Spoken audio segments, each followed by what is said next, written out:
Secretary Hegseth, you've had a tough start.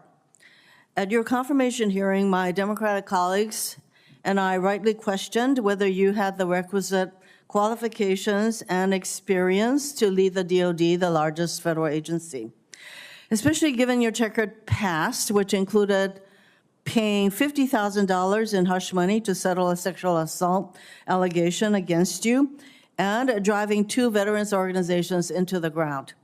After only months on the job, our concerns about you have proven true, as far as I'm concerned. Instead of strengthening national security, you've turned the Pentagon into a dysfunctional mess. You are jeopardizing military operations and service members' lives with your unprecedented action of texting classified military plans to anyone who might stroke your ego. Leading the Department of Defense is more than just a PR campaign filled with photo ops. While you pose for cameras, Russia's war of aggression against Ukraine continues unabated. Israel and Iran are also at war, in large part because your boss tore up a multilateral agreement former President Obama brokered with the UK, France, Germany, China, and Russia that curbed Iran's nuclear program and ambitions. Meanwhile, China advances in the Pacific as this regime undermines and attacks our allies. At a time when steady leadership is critical, we are confronted with crisis and instability. Mr. Secretary, close to 5,000 Marines and National Guards have been deployed to LA without the request or consent of the California governor or the Los Angeles mayor, Bass. Rather than calming the situation, this troop deployment is purposefully inflaming and escalates tensions. You claim lethality is your top priority. Do you plan to unleash this lethal force against U.S. citizens and civilians in LA and other cities? Well, Senator, I would reject most of the characterization of that statement, including lethality against U.S. cities, when all of those National Guardsmen and Marines have conducted themselves with the utmost of professionalism, defending our federal agents, Americans, who deserve to be able to do their job to deport illegal immigrants after the previous administration allowed 21 million illegals to cross our border. I am not here to listen to rhetorical responses. I would like to have a professional response that I would expect from somebody who is the Secretary of Defense. Millions of people peacefully demonstrated this weekend against the president acting like a king. Given this regime's dangerous policy of mobilizing troops inside the U.S., the politicizing of the military is a legitimate concern. So, given the dangerous policy of mobilizing troops inside the U.S., if ordered by the president, I'm going to ask you once again, to shoot peaceful protesters in the legs, would you carry out such an order from the president? Senator, as I've said before, of course, I reject the premise of your question and the characterization that I would be given or are given on lawful orders. It's all meant to attempt to smear the commander-in-chief, and I won't fall for it. Considering that the president in his first term actually ordered such a thing, it is not a premise that you can reject. He can order it, do the same thing. So you're, again, I think you would just follow what the president wants you to do. Let's face it, it is not normal to call up our troops in this way, and there is active litigation against this deployment. Will you follow a court's order regarding whether or not this deployment is legal? If the court says this deployment of troops into our cities is not legal, would you follow that court's order? It's pending in the courts, Senator. Well, when the court decides, would you follow that court's order, decision? I don't believe district courts should be determining national security policy. So you will not be following that. When it goes to the Supreme Court, we'll see. Court. And unless the president decides to appeal, there you have it. So I take it that you don't consider district court decisions to be legitimate. Thank you, Mr. Chairman. Time's expired. Chair now recognizes the gentlelady from New Hampshire, Ms. Goodlander. Thank you, Mr. Chairman. Thank you to our witnesses for being here today. We have one really important thing in common. We all swore an oath to this great document, the United States Constitution. We swore that oath when we joined the military, and we swore that oath when we began the jobs that we're holding now. And I want to begin at the beginning of this document and at the beginning of your testimony, Mr. Hegseth. In the first sentence of your testimony, you said you're here today to testify about the fiscal year 2026 budget for the Department of Defense.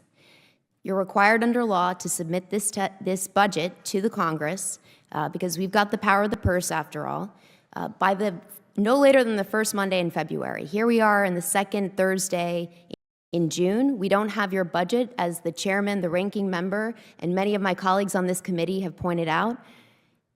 You have testified that you want to be accountable for every dollar, every taxpayer dollar, and where it goes. We can't do our job without your budget. When can we expect your budget, Mr. Hegseth? Well, as I also acknowledged in my opening remarks, in the first year of an administration, it does take more Mr. time, Hegseth, please especially while reclaiming you're my addressing time. the priorities of the previous administration. When can we expect your budget? You have details of it already, and you will have it very soon. Can we expect the budget before the end of the month? I would refer to Bryn, who's working that, but I know there are a great deal of detail that is already with the committee. Okay, let the record reflect that you haven't given us a commitment, but you're required by law to do so. You're also required by law to pass an audit. That's been true since the 1990s. The Department of Defense is the only department that has continually failed an audit. You've committed to passing an audit in 2028, but we expect you to pass an audit this year and hope you will work with us to achieve that goal. Mr. Chairman, I want to thank you for your testimony and what you've said about the threats that we face as the United States, threats from China, Russia, and Iran, and I want to ask briefly questions about each. Mr. Chairman, you've said that the Chinese Communist Party is advancing an unprecedented military modernization effort with cutting-edge technologies, including artificial intelligence. Do you agree that the United States military must have more powerful AI capabilities than China? Well, ma'am, first, thank you also for your service in the Navy. I think LLMs and AI really underpinning all of our command and control capabilities is now and will be in the future a key and essential tool for decision making. Thank you. I agree that American AI dominance is extremely important. Yes, Mr. Hegseth, should American AI dominance be up for negotiation with China and any trade talks that are underway? As the chairman said, we're very focused on AI dominance. It's central to maintaining our cutting edge, and we're doing that. Good. Well, I hope, will you commit to telling the president not to sacrifice American AI dominance in any of his negotiations with the Chinese? The president is not surrendering any of our dominance to the Chinese. Good. I'll take that as a yes, that you'll be advocating for that. Thank you very much. I hope you'll also, you've both spoken to the importance of competition in the defense industrial base. I agree with that deeply. I'd point out that 40% of small businesses have left our defense industrial base supply chain in the past decade, and trade wars that have caused unprecedented uncertainty are going to drive more small businesses out of business. And that's something I hope we can work together to try to prevent, because it's very real in my home state of New Hampshire. Mr. Hegseth, did you order a pause in offensive cyber operations against Russia? I know the story you're referring to, and it's false. We said it then, and I'll say it now. So it is your testimony that you never ordered a pause in offensive cyber operations against Russia? We did not. Okay, let the record reflect that, and we'll be following up on that. I'm going to skip Iran because there's been a lot said in this hearing that has given me grave concern. One of the things that's been said in this hearing, Mr. Hegseth, was I want to give you the opportunity to correct the record and make clear that you will abide by, that you will obey a ruling of the United States Supreme Court.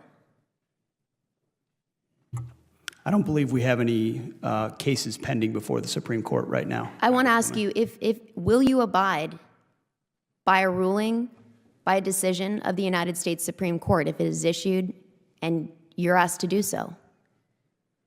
What I've said, and I'll repeat, is that district courts should not set the foreign policy of the United States of America. Mr. Hegseth, this is a fundamental principle of the United States Constitution. Gentlelady's Yeah, time's expired. Chair now recognizes the gentleman, Ms. Houlihan. Thank you, Mr. Chairman. Mr. Secretary, I've been looking forward very much to our time together. My name is Chrissy Houlihan. In addition to representing a part of Pennsylvania, the 6th District, I also am a veteran. I come from a family of veterans and service members, and it's very deeply personal to me, this conversation that we're having, as I know it is to you as well. Over the last several days, I've had the opportunity to watch a bit of the hearings that you have testified at this week, and I can see and know that you have quite a bit to say. But since I only have 5 minutes, I'm going to try and focus my time on a concept that you talk about very frequently, and that is lethality. By definition, lethality simply means being capable of causing death. Secretary Hegseth, I have a couple of clarifying questions that I'd like very much to get through. So in the interest of time and efficiency, I would ask just simply for a yes or no from you for the answers to these questions in advance, and I thank you. So given that definition of lethality, would it be fair to say that both men and women are, generally speaking, capable of causing death? It depends. Yes or no, sir? Depends on the context. Yes or no? Yes or no? Are men and women capable of causing death? It depends on the context. Yes or no? It depends on the context. It's unbelievable to me that you can't come up with an answer whether or not a man or a woman can cause death. That's an obvious yes. Would it be fair to say that the U.S. military trains our soldiers in multiple ways to be capable of causing death, whether they are men or women?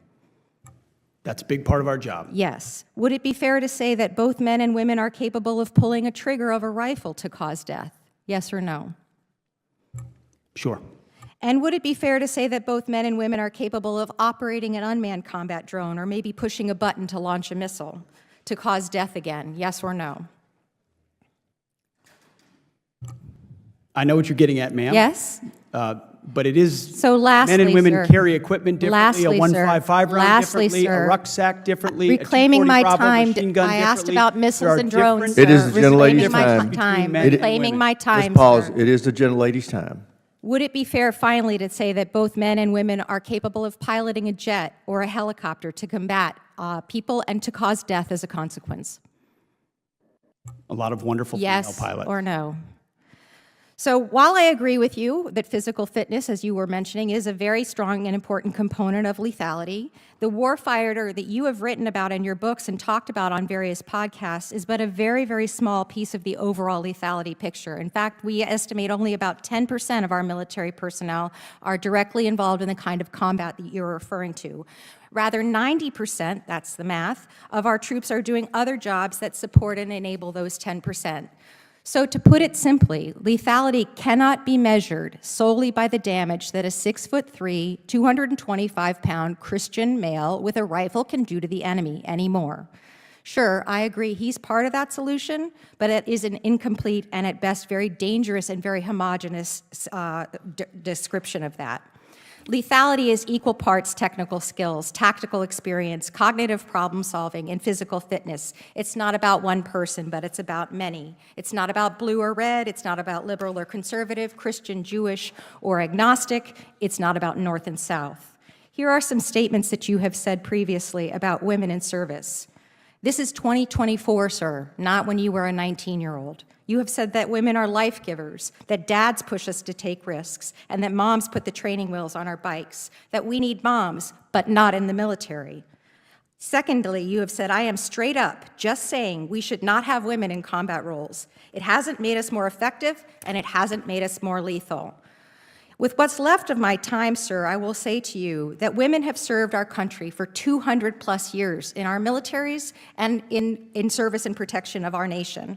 They are watching you, what you do and what you say, and we deserve better from you. Women can and do serve with lethality today. We can and do all of the jobs that are required of us. Yes or no, do you believe military women should be in all roles in the military? Women have joined Yes our or military no, sir? in record numbers Should under this women be administration. in all roles in the military?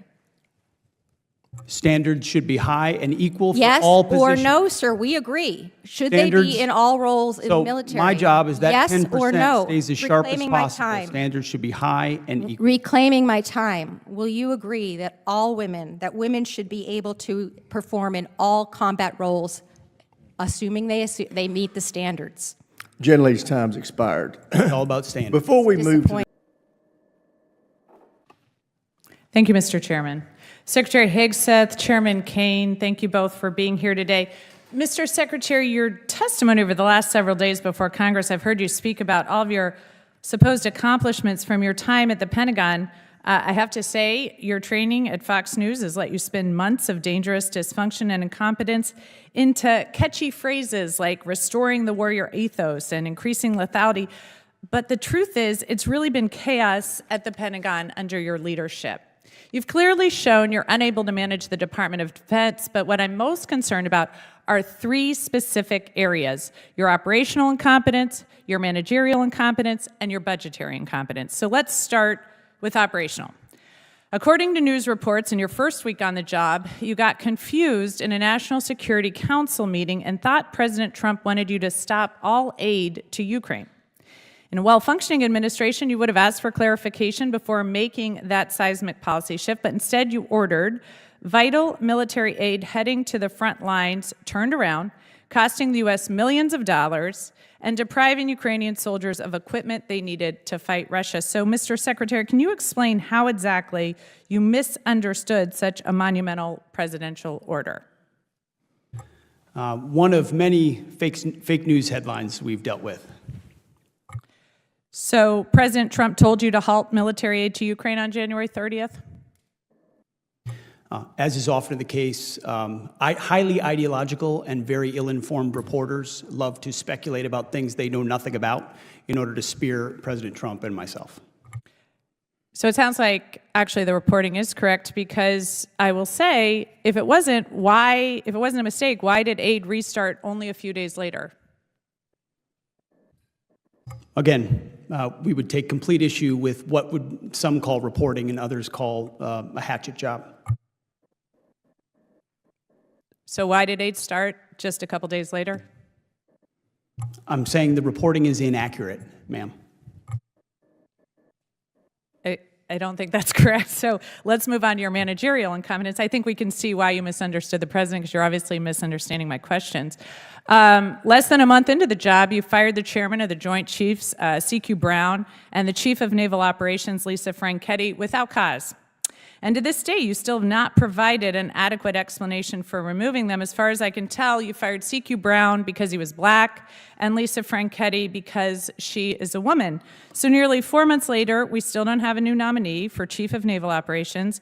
News reports, and you can contest it, but I'd love to hear your answer, say that you haven't nominated someone because qualified admirals keep turning the position down. So tell me, Mr. Secretary, when will Congress receive your nomination for the next chairman of the next chief of naval operations? Ma'am, with all due respect, I would suggest not believing every headline you read. With all due respect, I'd like your nomination. When will we see it? There is not a single admiral or any military official has turned down a position that's been So when will we see provided. your nominee for the chief of naval operations? In due time, for all the right reasons. Again, I think we've seen the managerial incompetence. Okay, let's move on to budgetary incompetence. You missed the deadline to submit a draft defense budget to Congress, which makes it impossible for us to complete our work on the NDAA or appropriations, and makes it more likely you'll receive delays in funding you need for new acquisitions, programs, and other priorities. Additionally, you're blowing money on poorly conceived operations and vanity projects for President Trump. Retrofitting the Qatari jet to serve as Air Force One will cost about $400 million. The parade in D.C. this weekend will cost upwards of $40 million. Your bombing campaign in Yemen cost about $1 billion, and a week later they were having missile strikes in Israel. Your operations in L.A. will cost tens of millions of dollars, and you claim to be cutting costs at the Pentagon, but all I see are wasted dollars better spent addressing our most pressing threats like China. So, Mr. Secretary, what priorities have you cut funding for to pay for these projects? Ma'am, I would just say your list left off securing the southern border.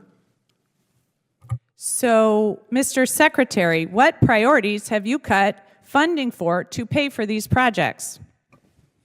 We make trade-offs every day, and I would imagine what we want to spend on is quite different than what the previous administration did. Well, I think We the made those American- changes quickly, and they're reflected in this budget, and we're very proud of them. I think the American people can see why I'm so concerned about this incompetence. Thank you, and I yield back. Chair now recognizes the gentleman from Colorado, Mr. Crow. Thank you, Mr. Chairman. Thank you, Chairman Kane, Secretary Hegseth, and Mrs. McDonald. You're doing a great job today, Mrs. McDonald. Secretary Hegseth, we have a lot of things in common. In fact, our careers started the same way. We were both infantry officers. We were both platoon leaders. We both deployed our platoons to combat in a counterinsurgency environment. There are very few better leadership training grounds than that experience, and it's that experience that I want to transport us back into time, back to Lieutenant Hegseth and Lieutenant Crow. There are a lot of things that make a leader and that make a unit effective. Would you say that unit cohesion is important? Unit cohesion, amongst many, is very important, yes, sir. It's an important element. And part of that is making sure that all members of your unit felt included in that team, correct? Far more important that every member of that unit felt capable to do the mission and united in that mission. But that they were included and felt part of the team as well. I wouldn't use the word inclusion, sir, but yes, they were cohering as a team, yes. And that you reduce tension and infighting and points of tension between your platoon members so that you can focus on the mission. That was a part of the regular job.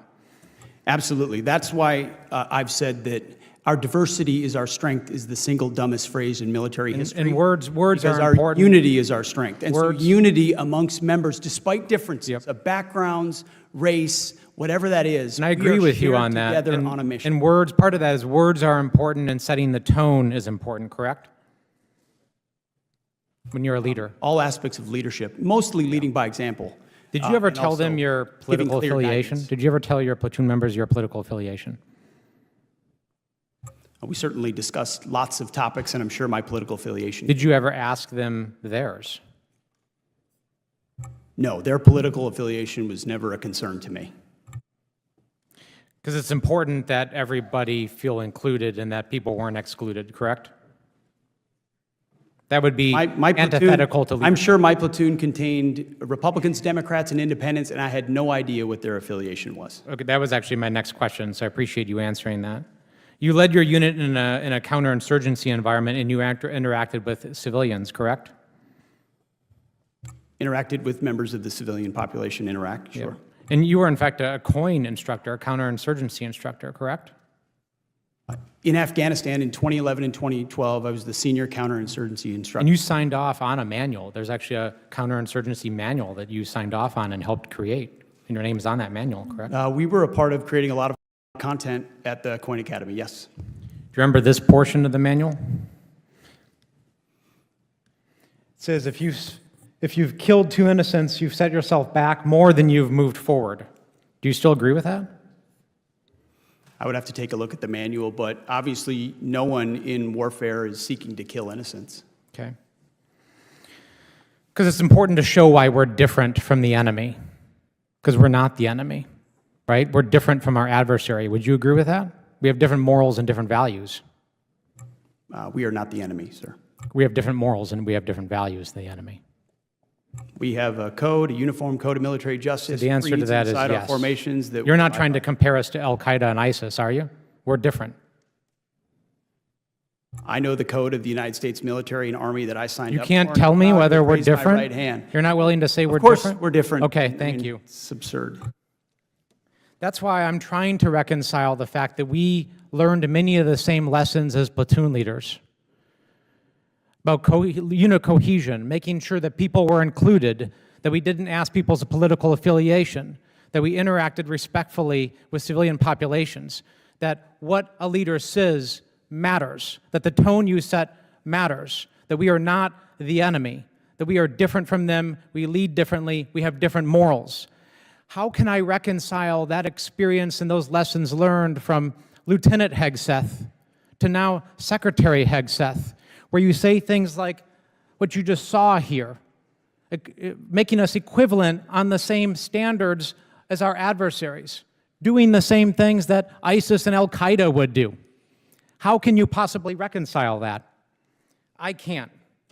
And just the other day down at Fort Bragg in our beloved 82nd Airborne Division, sitting there while we politicize the military and pull our paratroopers into politics, booing elected officials, booing politicians with whom you disagree. It's antithetical to our values, and you, sir, Gentlemen, have changed. time's expired. Chair now recognizes the gentleman. Senator Slotkin.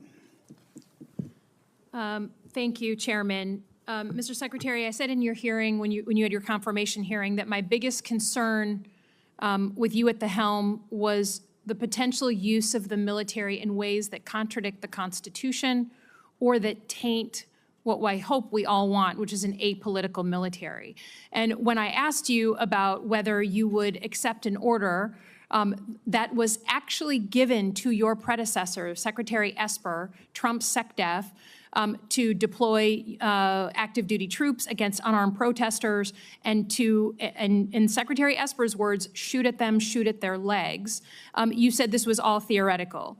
Here we are, a few months later, you've deployed 4,700 troops to Los Angeles and against the wishes of the governor. And my colleague across the aisle was right. It is the first time since 1965 that we have deployed Guard troops without the permission of the governor. In all the instances he laid out, the president had sent in the military to protect protesters, not against the protesters. So you may dismiss it, but I feel like this is a fundamental issue of American democracy. If you love your country and you want an apolitical military, then it should be the last resort, not the first resort in our country to use them.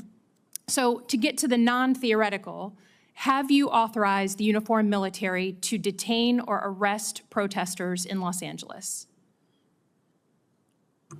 Senator, I would just start by saying you're not a protester if you're throwing concrete 100%. at law Arrest those enforcement people. officers. Throw them in the jail. 100%. But what you're doing is something different. Everyone knows this is a political decision, right? So we don't trust that you're using the best interests of the military, certainly, and of democracy on top of that. So have you given the order? That's all I want to know. It's not theoretical. For the U.S. military, not law enforcement. They can arrest all day long. That's their job.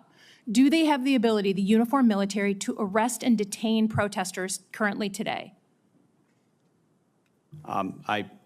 It's a yes or no thing, authority. It's sort of amusing the extent to which the speculation is out there. These troops are given very clear orders. Then what is the order? Then list it out for us. Be a man, list it out. Did you authorize them to detain or arrest? That is a fundamental issue of democracy. I'm not trying to be a snot here. I'm just trying to get the actual, did you authorize them to do that? All of these orders and what they're sent there to do are public. They are there so to... say it. So say it. Yes or no? I'd like to.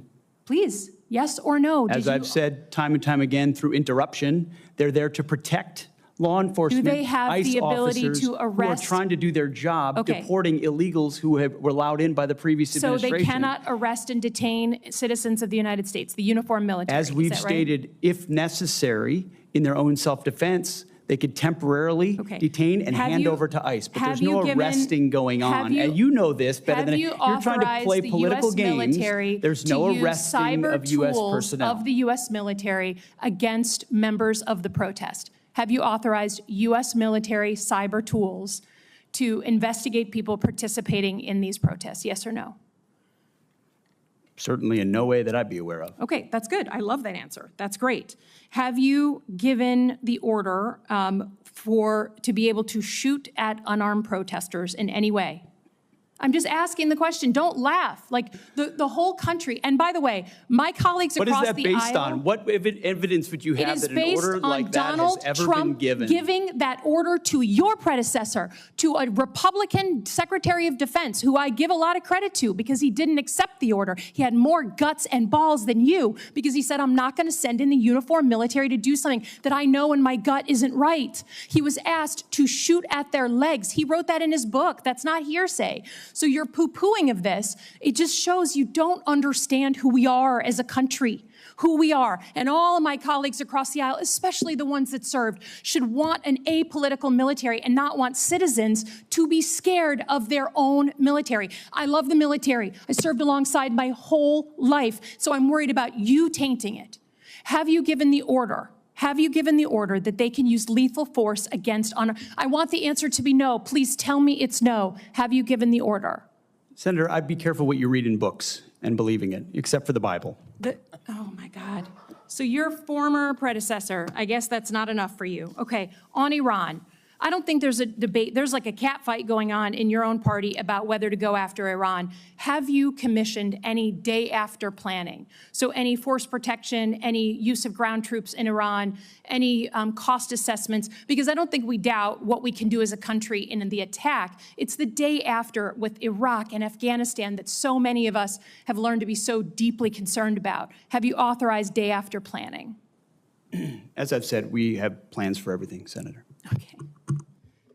And I would also reiterate how we began, that there will be a classified portion of this 15 minutes after we adjourn. Senator Duckworth. Thank you, Mr. Chairman. In response to my colleague from Oklahoma, I believe the Secretary of Defense has just responded last week and admitted that the $1 billion mission that he led against the Houthis, who do not have a Navy, has not restored the transit of U.S. flag commercial vessels through the Red Sea, and in fact has resulted in the loss of 2 F-18 Hornets to the tune of $60 million apiece, as well as, I believe the last count was 7 Reaper drones to the tune of another $200 million. You are blowing through money like my fellow cadets and I did in our first Liberty after basic camp. Luckily, I didn't end up with a questionable tattoo.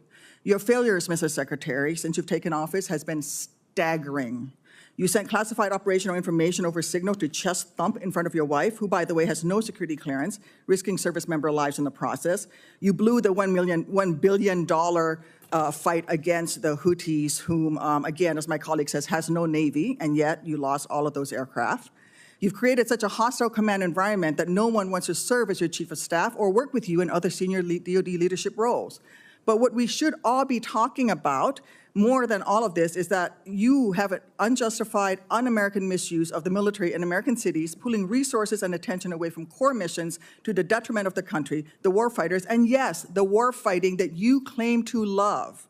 I don't know if this is because you are too inexperienced and incompetent to understand the real threats facing our country, or if it's because you are just an unqualified yes man who can't tell the president how to keep Americans safe. You are focusing on renaming basis for Confederate generals. You said just now to Senator King that to a man and to a woman, we would rather be associated with the old Confederate names. Well, I am one of those women. I served at Fort Rucker, Alabama, a base that was named for a traitor who took arms against the United States of America, led troops who killed Americans. It was renamed for Mike Novosel, a Medal of Honor recipient who, in his citation for the Medal of Honor, includes that he saved 29 American lives, to include hovering backwards in a helicopter towards an enemy bunker where a wounded American was laying and saved that person, including after being taken fire himself. I know a little something about what it takes to fly a helicopter when you've been hit by enemy fire. That was heroic. I'd rather be associated with Mike Novosel than a failed Confederate traitor. I don't know whether you are inexperienced or too incompetent, but I wonder when you will actually focus on our nation's warfighting mission. We know that California is just a deliberate, systematic, political and dangerous campaign led by you. We should not be using our military to play cops against Americans. General Kane, as chairman, a key part of your job is to coordinate military planning across the joint force.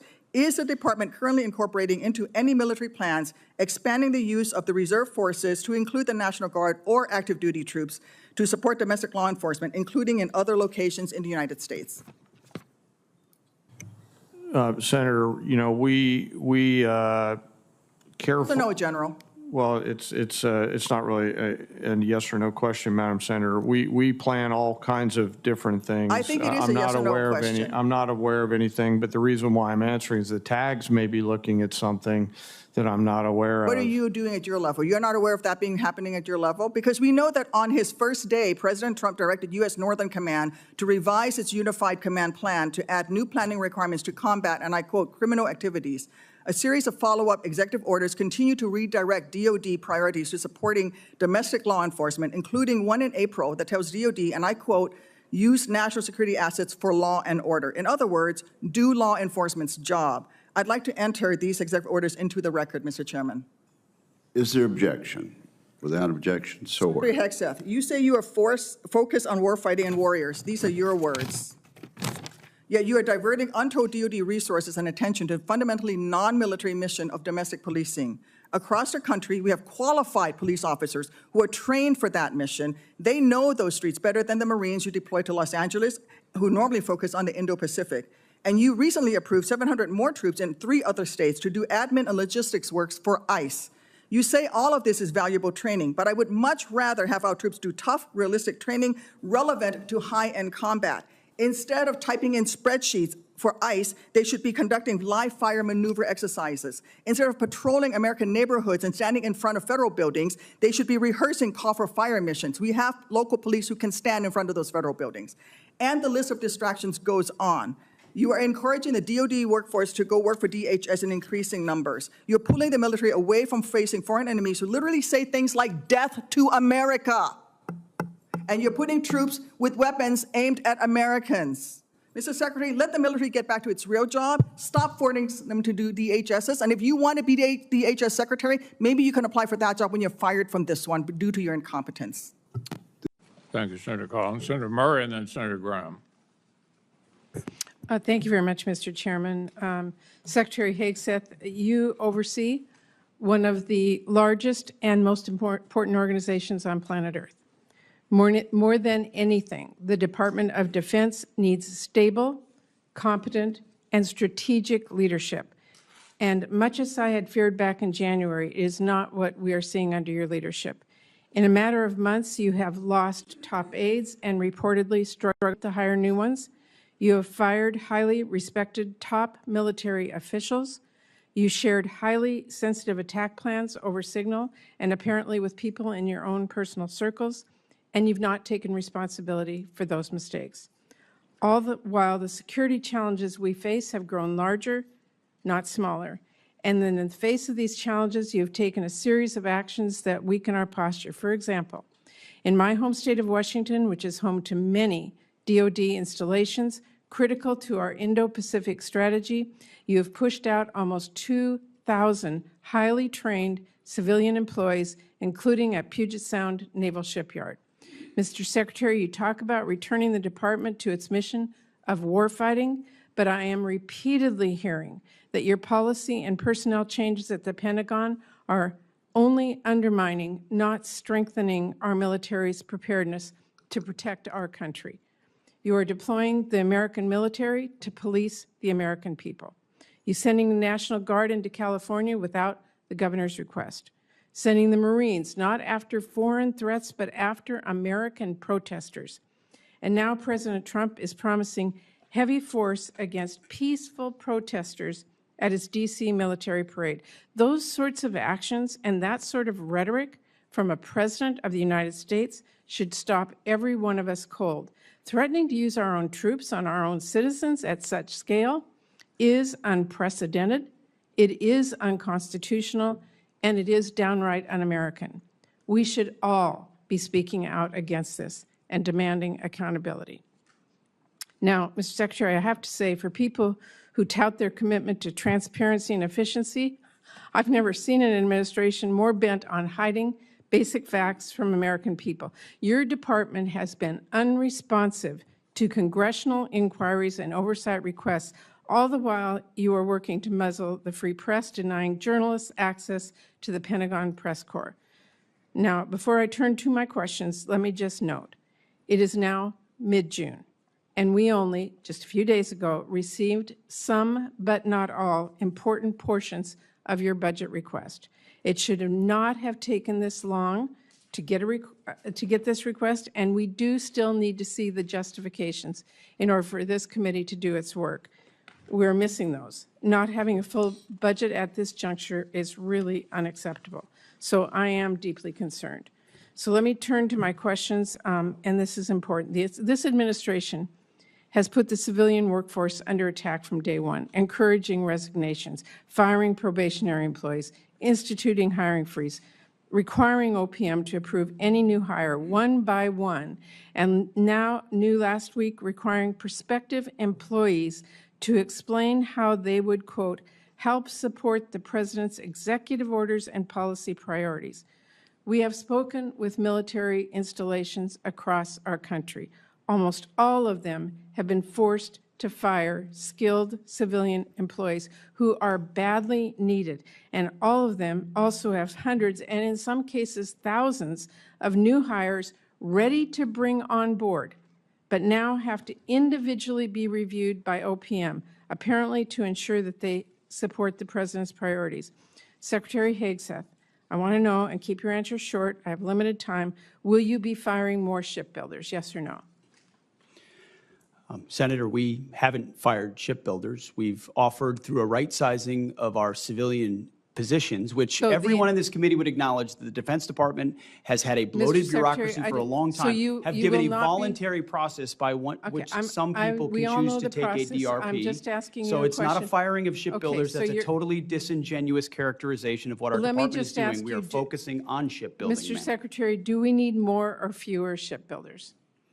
We are investing historically in our shipbuilding defense industrial base and workforce and ships in this budget, more than anything the previous administration ever Okay. did. So, well, you managed to fire highly skilled workers, including my home state of Washington, for no reason. So let me just say, the Navy needs welders, not people who can recite a president's executive orders. If the Navy wants to hire a qualified candidate for the role, but that candidate happened to vote for or donate to Democrats, would they be hired?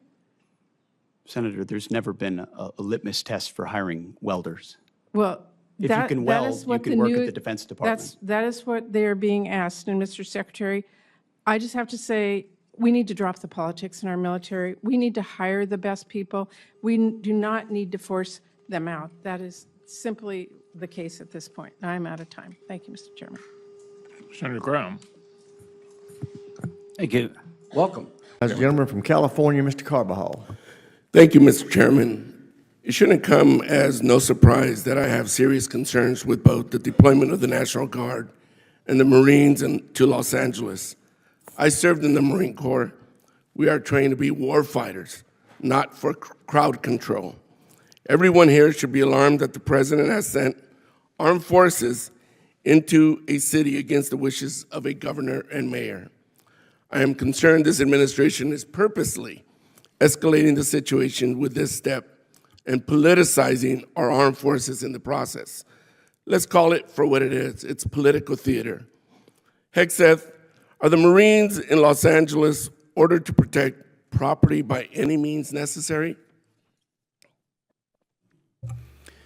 Sir, I would say the ICE officers and police officers being attacked is not political theater. The National Guard and Marines, just yes or no. Just yes or no. The National Guard and Marines have the full authority to protect federal ICE agents. Yes or federal no. agents, and Just federal buildings. can you just say yes or no? This isn't Fox anymore. Just yes or no. They're there to protect federal agents and federal. Another BS answer. Under the SRUF, the use of force, are Marines allowed to fire warning shots? No. Now that's more like it. Isn't that easy? Well, you know, I'm going to beat this drum because you refuse to take responsibility. Will you take responsibility for having made a mistake?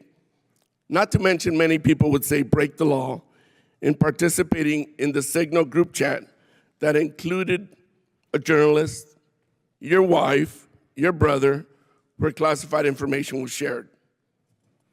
Sir, every way I communicate is authorized.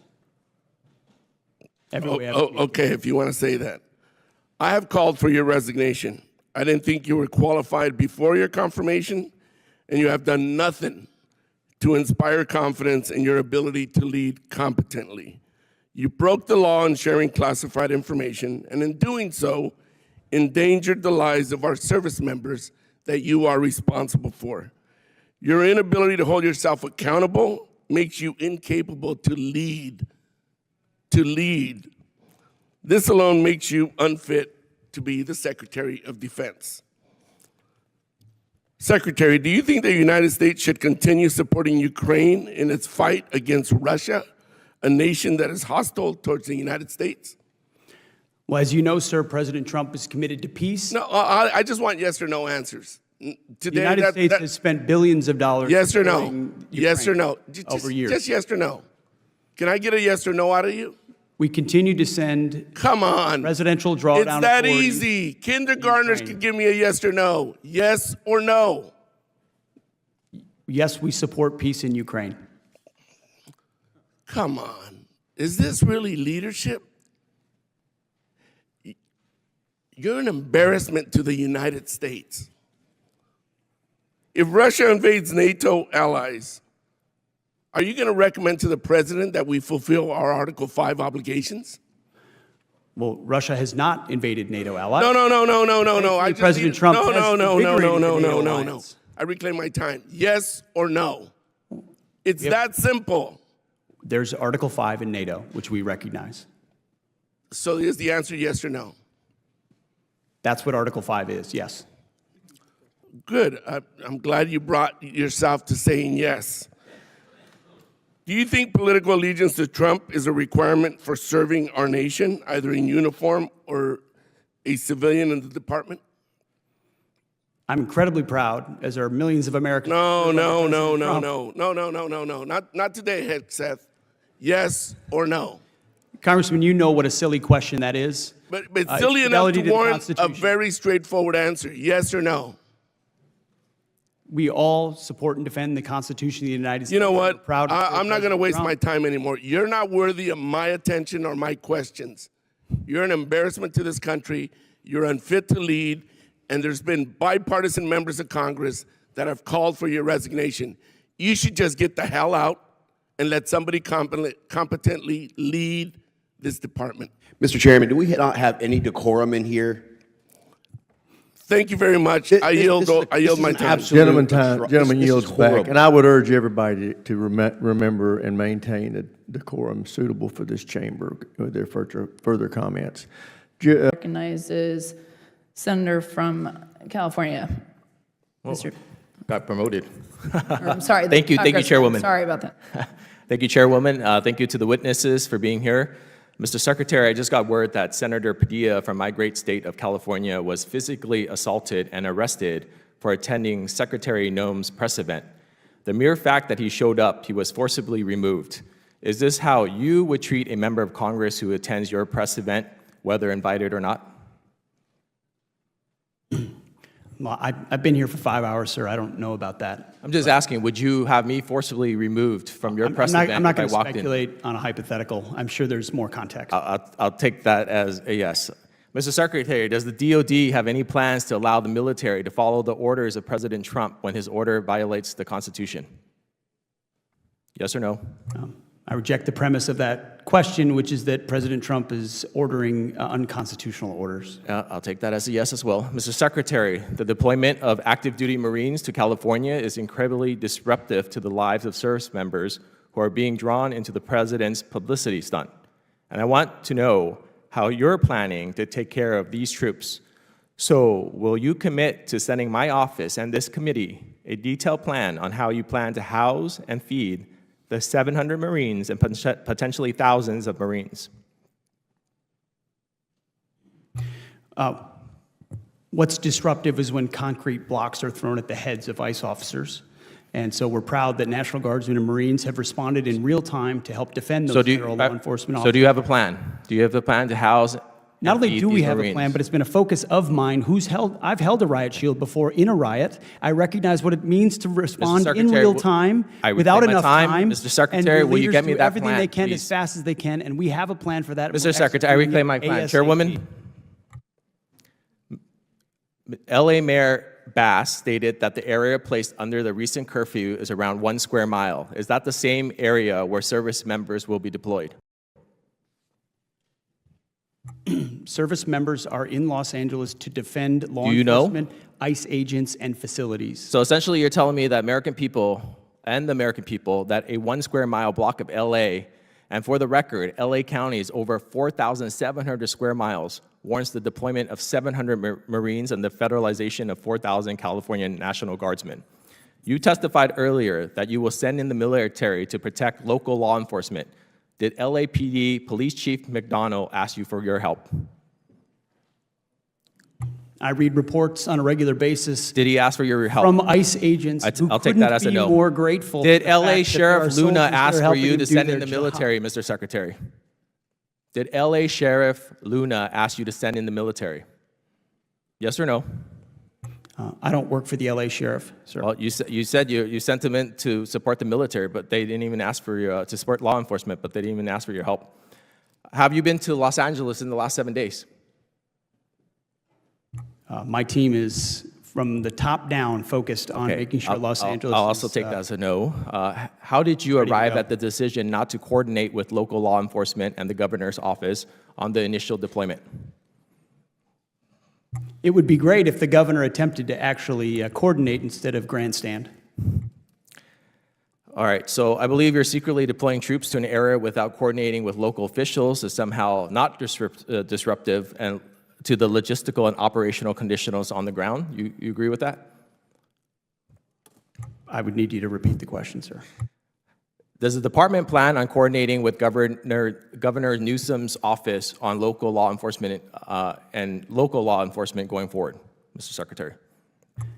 We've coordinated with local law enforcement quite well, but the governor's been an obstruction to that, of course. All right, Secretary Hegseth, this political stunt, and by your own admission, is expected to cost the American taxpayer at least $134 million and will disrupt the lives of hundreds and potentially thousands of active duty Marines and 4,000 National Guardsmen. That's $134 million and thousands of personnel diverted away from critical missions in the Indo-Pacific, where China is rapidly expanding from Europe, where NATO needs US support amid growing Russian aggression, and from CENTCOM, where tensions are escalating so critically that your own General Kurilla had to cancel all his testimony in Congress today.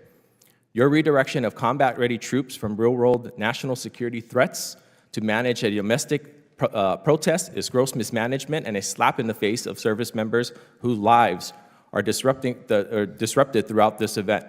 As a veteran myself, it's a disgrace, and you should be ashamed. I yield back.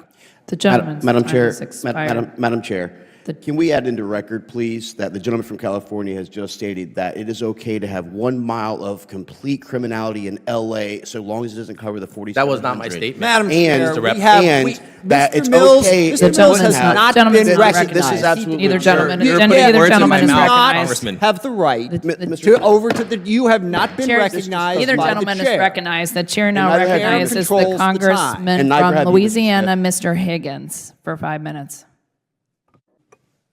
Well, thank you, Madam Chair.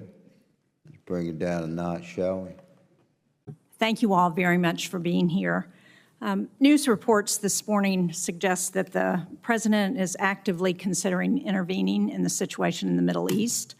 I understand that we have 40,000 troops deployed in the region, many of whom are in range of Iranian missiles. And it's being reported that the president is being asked to consider providing the bunker buster bomb that is required to be carried only by the B-2 bomber and would require a U.S. pilot. That raises real concerns about what retaliation might mean for the safety and stability of the entire region and our troops and Americans who are in the region. So can you tell us, Mr. Secretary, are you considering military action that would bring us into active hostilities, and whether you expect a decision to be made on that anytime in the next few days? Just bearing in mind, and you can stop the clock, we will be going into a classified portion of the hearing later on. But proceed, Mr. Secretary. I understand that, Mr. Chairman, but I think this is a question that's very important for the American public to hear. I just wanted to make it clear that there would be an opportunity Thank to you. get very deep into that. Go ahead. Senator, I agree with the chairman. Most of what I can or should say would be reserved for a classified setting. I would say the president, obviously, any decisions on this matter are at the presidential level. He has communicated very clearly for quite some time. I do understand that, Mr. Secretary, but my question for you is whether you have been asked actively to provide options for the president regarding a strike in the Middle East. If I had or I had not, I wouldn't disclose that in this forum, Senator.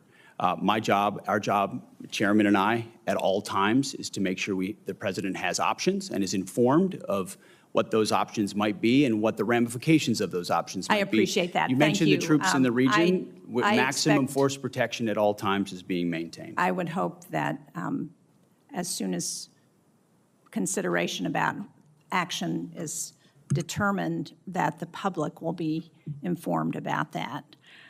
6 of us on this committee just returned from the largest air show in the world. At that, it was very impressive to see the innovation and technology from our industry on aerospace. And one of the concerns that I heard from many of the companies that I talked to was about the potential to partner with our allies and partners for innovation, for co-production. And one concern I heard was about the proposed review of the AUKUS agreement.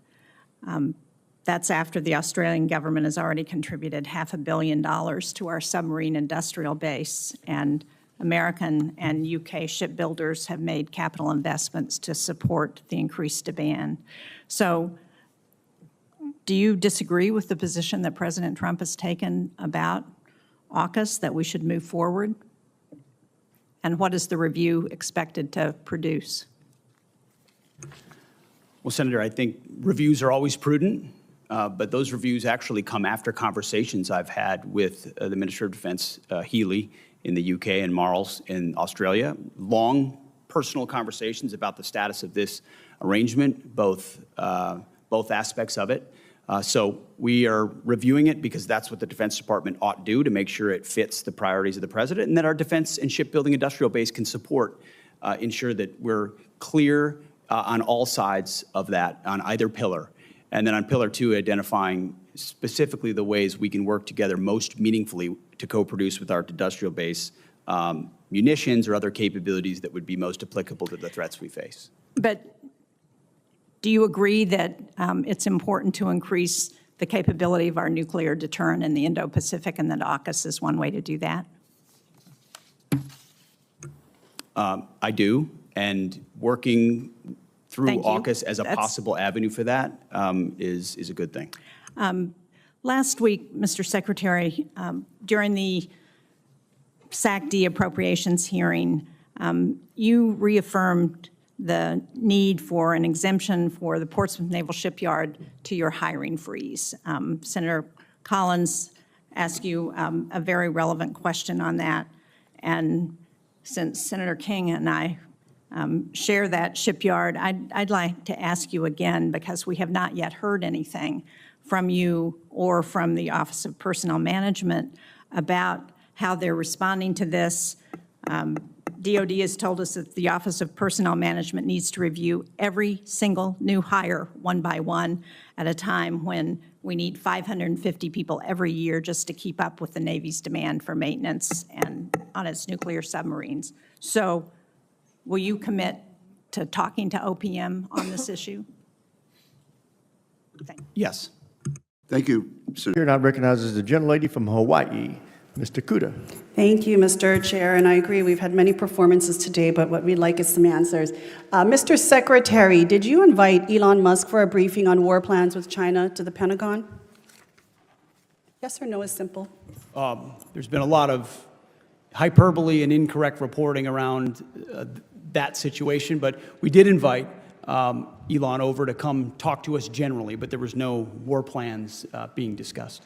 Okay, so whose idea was it to invite him to the Pentagon for a briefing? You mentioned you served at the pleasure of the president.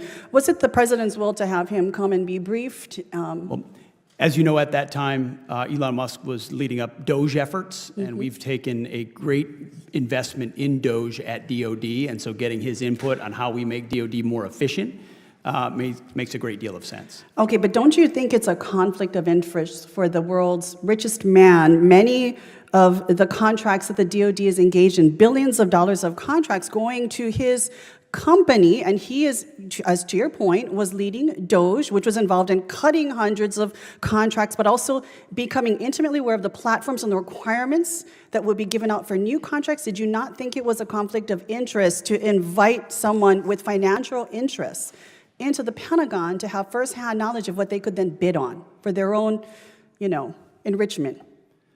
Ma'am, it was just an informal discussion, but I'll tell you, anyone that knows our Defense Department knows we show no preference to any company other than what your capabilities are, and we're grateful for the places where his companies benefit our national defense. So for a $280 million donation, the world's richest man with companies intimately linked and involved in billion-dollar contracts with the Department of Defense gain access into the Pentagon.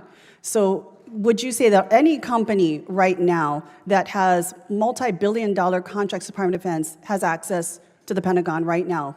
1-hour briefings with you personally? On the regular I think basis, the answer I is meet with many people and many different companies and many different aspects of our defense industrial base to ensure we have the best possible capabilities. It would be imprudent to do Well, I'm otherwise. sure for an investment of $280 million, Elon's investors are quite happy that it's come out into the billions. I want to jump questions right now. Mr. Secretary, on January 6, 2021, rioters and looters attacked federal law enforcement officials, vandalized and destroyed federal government property, and caused an estimated $2.7 billion in damages right here at the Capitol. Would you have sent the National Guard and the Marines in on that day? Well, unfortunately, President Trump requested the National Guard in advance, and that was... It took him quite a long time. I'm asking you, as Secretary of Defense, would you have sent in the National Guard and the Marines on that day? We had 140 Capitol Police officers injured. One died the next day. Would you have sent in the National Guard and the Marines? As I said, President Trump directed National Guard to be there in advance. And I think you can look at the record of how long it actually took for him to actually send them in. But it's good to hear that it sounds like you would have sent in the National Guard and the Marines on that day in which the insurrection was taking place right here at the Capitol. Mr. Secretary, during your confirmation hearing, you failed to deny the conclusion that you would carry out an order to shoot protesters in the legs. So let me be direct. Given what we are seeing across the country right now, would you carry out or issue an order by the president for our military to fire upon protesters actively engaging in their civil right to exercise free speech, their First Amendment rights? Would you give that order from the president? I assume you're insinuating what's going on in Los Angeles, and I wouldn't call Not just that a Los peaceful Angeles. If we protest. take a look at protests throughout the country, it's a simple question. If directed by the president, would you order our military to fire upon protesters? Simple yes or no. Ma'am, we have, as you know, and as this committee knows, we have standard rules of engagement that are in place that give guidance to our troops, and they abide by them. I'm asking what you would do. Again, you said you serve at the pleasure of the president. Is that not true? I do serve at the So pleasure. if the president told you to shoot people in the legs, would you do so? Now, you failed to answer this question as well in your confirmation hearing when asked by members of the Senate. Because I refuse to accept a false hypothetical that's attempting to put me in a corner and make it look like a At representation. a time when we have more Marines and standard National rules of Guard in Los engagement and they are Angeles than followed. we do in Syria and Iran alone, I don't think this is a hypothetical. This is an actual situation that we are dealing with right now. So again, I will ask the question, the last 14 seconds I have, would you order our military to shoot at their fellow countrymen if ordered by the president? I think it's interesting that for 4 years, insurrection was the left's I think we favorite know your word, answer. Thank you, Mr. and Chair. that I when yield it's back. invoked in L.A., they were... Gentlelady yields back. Gentlelady's time's expired. Courtesy. Thanks. Gentlemen, Mr. Laurel. Thank you very much, Mr. Chairman. I'd like to focus, Mr. Secretary, my question on submarines and our national security, our military shipbuilding, and as I said specifically, submarines, critical investment for national security and for the economy of my home state of Connecticut. This is a yes or no question, Mr. Secretary. Do you agree that continued investment in the Department of Defense in submarine production is in fact critical to the United States national security and military readiness? Very critical. Okay, so yes, thank you, and we agree. They'll continue to be a critical asset to deter adversaries, sustain the advantage we have in undersea domain, and the Defense Department should continue to support these programs. What is the status of the Department's investments in submarine programs? 14% increase in FY26 on the Columbia, and a substantial increase in the Virginia as well. So we're ensuring a submarine industrial base that has been left behind, that has been neglected, is fully invested. We to have make sure funded we're the speeding submarine up on base funding here. the submarines. More than half, and you can go back to last December, but I want to move on. Do you know where our submarine production currently stands, and whether current production is sufficient to bridge the gap between current fleet size and projected need? There is a gap, but we believe we are closing it, ma'am. Yes. And if you can get to us the information about how, in fact, that you can close that gap, because we do not have any information or data that can substantiate what you're saying. Your department's initial budget proposal includes incremental funding for the Columbia-class submarine. Is that going to raise alarm bells across the defense industrial base by signaling a lack of commitment to the program? No, we could not, ma'am, we could not be more committed to Columbia. The centrality in the triad, ensuring it delivers on time, it's central to the deterrent and the base of the United States. So do you know very how much of committed a to that. financial hole this will create for the defense industrial base? Will there be a financial hole for the defense industrial base in 2026? Certainly not based on our projections. There is not a hole. We're investing in Columbia robustly. Okay, without numbers, it's my understanding the department is planning to move $3.1 billion for the Columbia class from 2026 and spread it over 2027 and 2028. This creates a serious problem for industry in the short term and hampers shipbuilders' ability to reach an adequate production rate. Have you been in contact with Electric Boat or with Huntington Ingalls about your plans? Almost every day, our Deputy Secretary of Defense, alongside our Secretary of the Navy, are actively engaged with all of our shipbuilders and shipyards to make sure their needs not only are being met, but their shortfalls are being addressed so that we can close that gap in real time, which has existed. So for that quite you some can really lay out for us the information and which we would like to get, what this committee needs to take a look at, because I know you believe that submarines are important, as I do, but getting the specific information about where we stand, what the production rate is, what gaps there may be. We're willing to listen to all of that because, in fact, in contrast to what your earlier statement was, we have, in fact, supported mightily the submarine industrial base from this committee. That has not been neglected. Do you have a plan for making the investments necessary to ramp up submarine production to the necessary elections? I would just tell you, as part of the December continuing resolution, Congress included $5.7 billion for the department to put on contract for 2 additional Block 4 and 1 Block 5 Virginia-class submarines.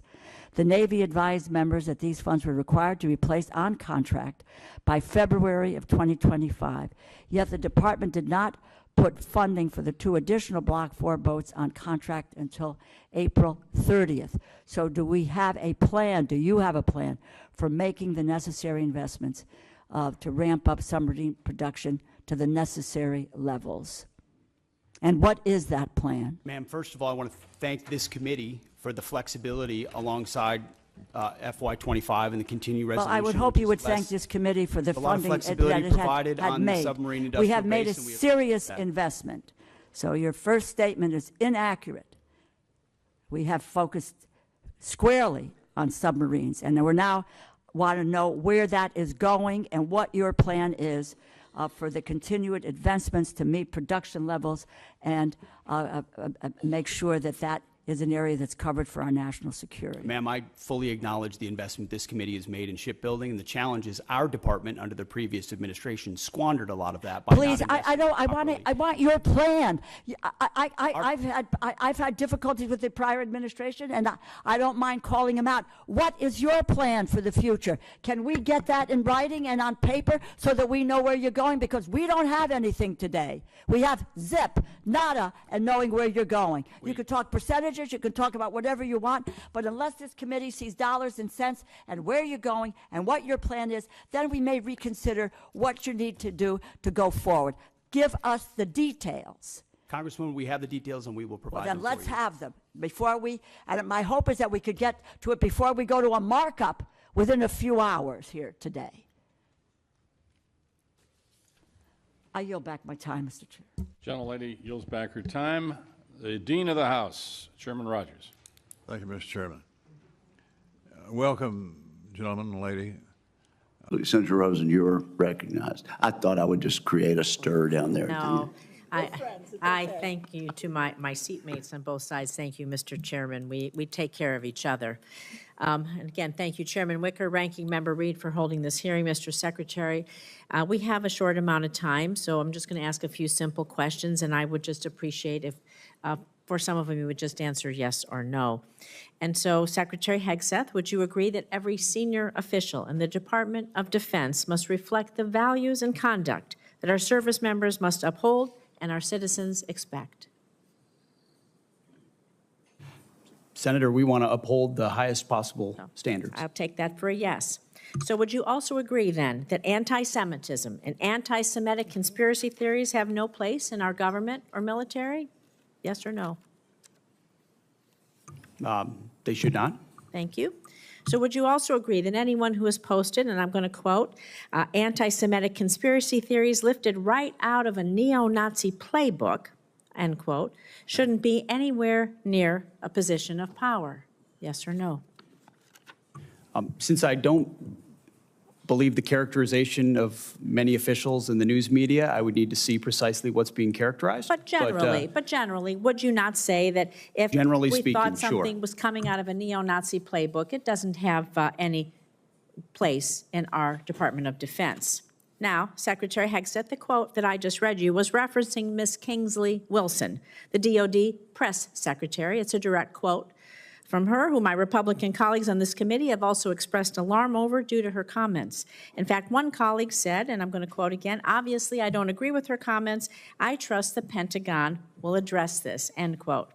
However, in the months since, not only have you not addressed these anti-Semitic comments, you have promoted Ms. Wilson. This seems to be at odds, honestly, with President Trump's commitment, very public commitment to combat anti-Semitism, which you just said you two agreed with. So, Secretary Hegseth, given the rise in anti-Semitic violence, hate crimes in our nation, and to show that the Trump administration, your administration, does have a zero-tolerance policy for anti-Semitism, will you dismiss Ms. Kingsley from her role as a U.S. military spokesperson today, yes or no? Again, that's why I referenced the context and characterization. But we'll send you the quote, I've worked sir. directly with her. She does a fantastic job, and there's any suggestion that I or her or others are party to anti-Semitism is a mischaracterization attempting to win political points. Sir, and I'm going to say Senator, that you're your attempting to lack win of an political points answer on the backs of confirms what we've mischaracterizing known the all statements of a along. member The Trump of my administration department, is not serious. and I'm not going to stand for that. You are not a serious person. You are not serious about rooting out, fighting anti-Semitism within the ranks of our DOD. It's despicable. You ought to be ashamed of yourself. I'm going to move on to General Hawk. The sudden inexplicable dismissal of General Hawk. He serves both director of the National Security Agency, commander of U.S. Cybercom. It's deeply concerning, raises significant questions about the decision-making process, its potential consequences. Public reports indicate that the removal of General Hawk, who has served his country proudly, has been influenced by social media influencer, a personality on social media, Laura Loomer, spreads conspiracy theories. She's been denounced even by Republicans. And the idea is that any leaders within our agencies responsible for our nation's security, somebody would be dismissed based on the advice of a social media influencer. is alarming to say the least. It's surely not how we should be running our military. So were you consulted regarding General Hawk's dismissal, yes or no? Well, Senator, I would not advise believing everything you read in the media. Were you, And I'm consulted on every single decision. Okay, I'm the so that's decision maker alarming. for the It's your department, and we all department, serve Mr. at the pleasure Okay. of the president. Okay. And So we have what the was your- prerogative to what make was those your decisions what the was your best for the recommendation? country, Did you and we did personally that. approve Mr. Hawk's dismissal, yes or no? Anyone coming or going Personally at the approve Defense it. Department, especially at that level, would ultimately be a decision So made by that's a me, yes. and I Did you stand personally behind that. relieve him? Excuse Did me? you personally relieve him? Yes or no? Anyone at that level You did, who is so that's a relieved would yes. be relieved by the Secretary of Defense. Was there a specific justification for General Hawk's dismissal? Was there a specific justification for General Hawk's dismissal? Ma'am, we all serve at the pleasure of the president, and the president deserves the type it of true? commanders and advisors that he thinks will best Did you equip him discuss General to Hawk's accomplish the dismissal with mission. Laura Loomer prior to his removal? I don't discuss who I talk about anything with, but ultimately this is my decision, and he serves at the pleasure of the president, and that's why he's no longer there. So do you believe it's appropriate for any social media personality to influence personnel decisions in your department, yes or no? I believe your time is up, Senator. Oh, it is not up to you to tell me when my time is up. Well, the time And I of am the going to senator- say, Mr. Secretary, you're either feckless or complicit. You're not in control of your department. Yours is unserious. It is shocking. You're not combating anti-Semitism within your ranks. It's a dangerous and pivotal time in our nation's history. Thank you, Mr. Chairman. I yield back. And I don't appreciate the smirk, sir. You are the Secretary of Defense. The time of the gentlelady has expired. Thank you, Mr. Chairman. Mr. Secretary, just a quick question to clarify something. Is a full year continuing resolution bad for the Department of Defense? Just yes or no? Sir, a full year continuing resolution is never preferable for any department, especially the Department of Defense, not preferable.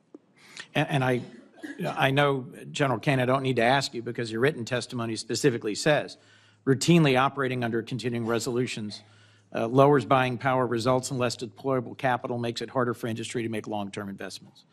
And is it your commitment, Mr. Secretary, that you'll work with us to achieve a full year appropriation? You'll submit the budget documents necessary, work with us closely, that we'll be able to do our work so you can do yours. Senator, we are committed to working with you to make sure the Defense Department gets as robust a budget as possible where we can meet the threats of today and tomorrow.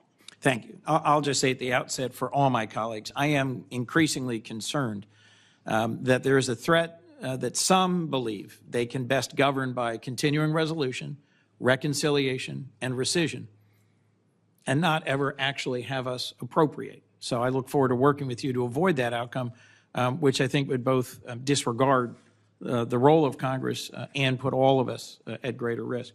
It seems to me clear with regards to Ukraine that Vladimir Putin has no serious intent of negotiating. He continues to attack civilian targets night after night with hundreds and hundreds of drones. The Ukrainians have just carried out a spectacular attack against military targets. And it seems to me concerning that the 2026 request eliminates aid to Ukraine entirely. At the same time, the Senate has a strongly bipartisan bill led by Senator Graham and Senator Blumenthal to impose more sanctions on Russia, and many senators of both parties want to provide more aid to Ukraine. Would you agree, Mr. Secretary, that the United States should use every tool it has at its disposal, including additional sanctions, to pressure Russia to come to the table to negotiate a just and lasting peace for the war in Ukraine? Senator, every tool at our disposal? No. We have a lot of tools in a lot of places. Let me all be around the more world narrow. Let me that be we more need to narrow then. apply. You said, and I'll take some exception to this, that our European allies cannot freeload off the United States in perpetuity. My impression is that Article 5 of the NATO treaty was only invoked once. It was after 9/11. And a significant number of our European allies and partners deployed to Afghanistan alongside us and suffered significant combat casualties. In the first 2 years of the war in Ukraine, a war of Russian aggression, 50 other countries stepped forward, deployed military support, delivered materiel, provided financial and operating support, and at regular meetings of the Defense Contact Group, your predecessor led that process of deploying military assistance. What message do you think it sends? That as Ukraine continues to suffer day after day of punishing attacks on civilian centers, we're not using the $3.8 billion in presidential drawdown authority that remains to send additional air defense and interceptors, and you yourself chose to not attend the Ukraine Defense Contact Group. Mr. Secretary, why not use the already appropriated presidential drawdown authority to deliver defense material badly needed by Ukraine? Well, Senator, as you know, the presidential drawdown authorities 71 through 74 still apply, and they are still flowing. There's some in reserve.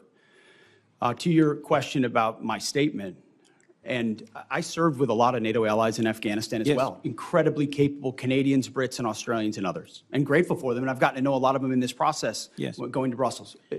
Amazing people, amazing countries. Thus, I was struck, Mr. Secretary. But we also wore a patch on our shoulder that said ISAF, International Security Assistance Force. And you know what the joke was? That it stood for I Saw Americans Fighting.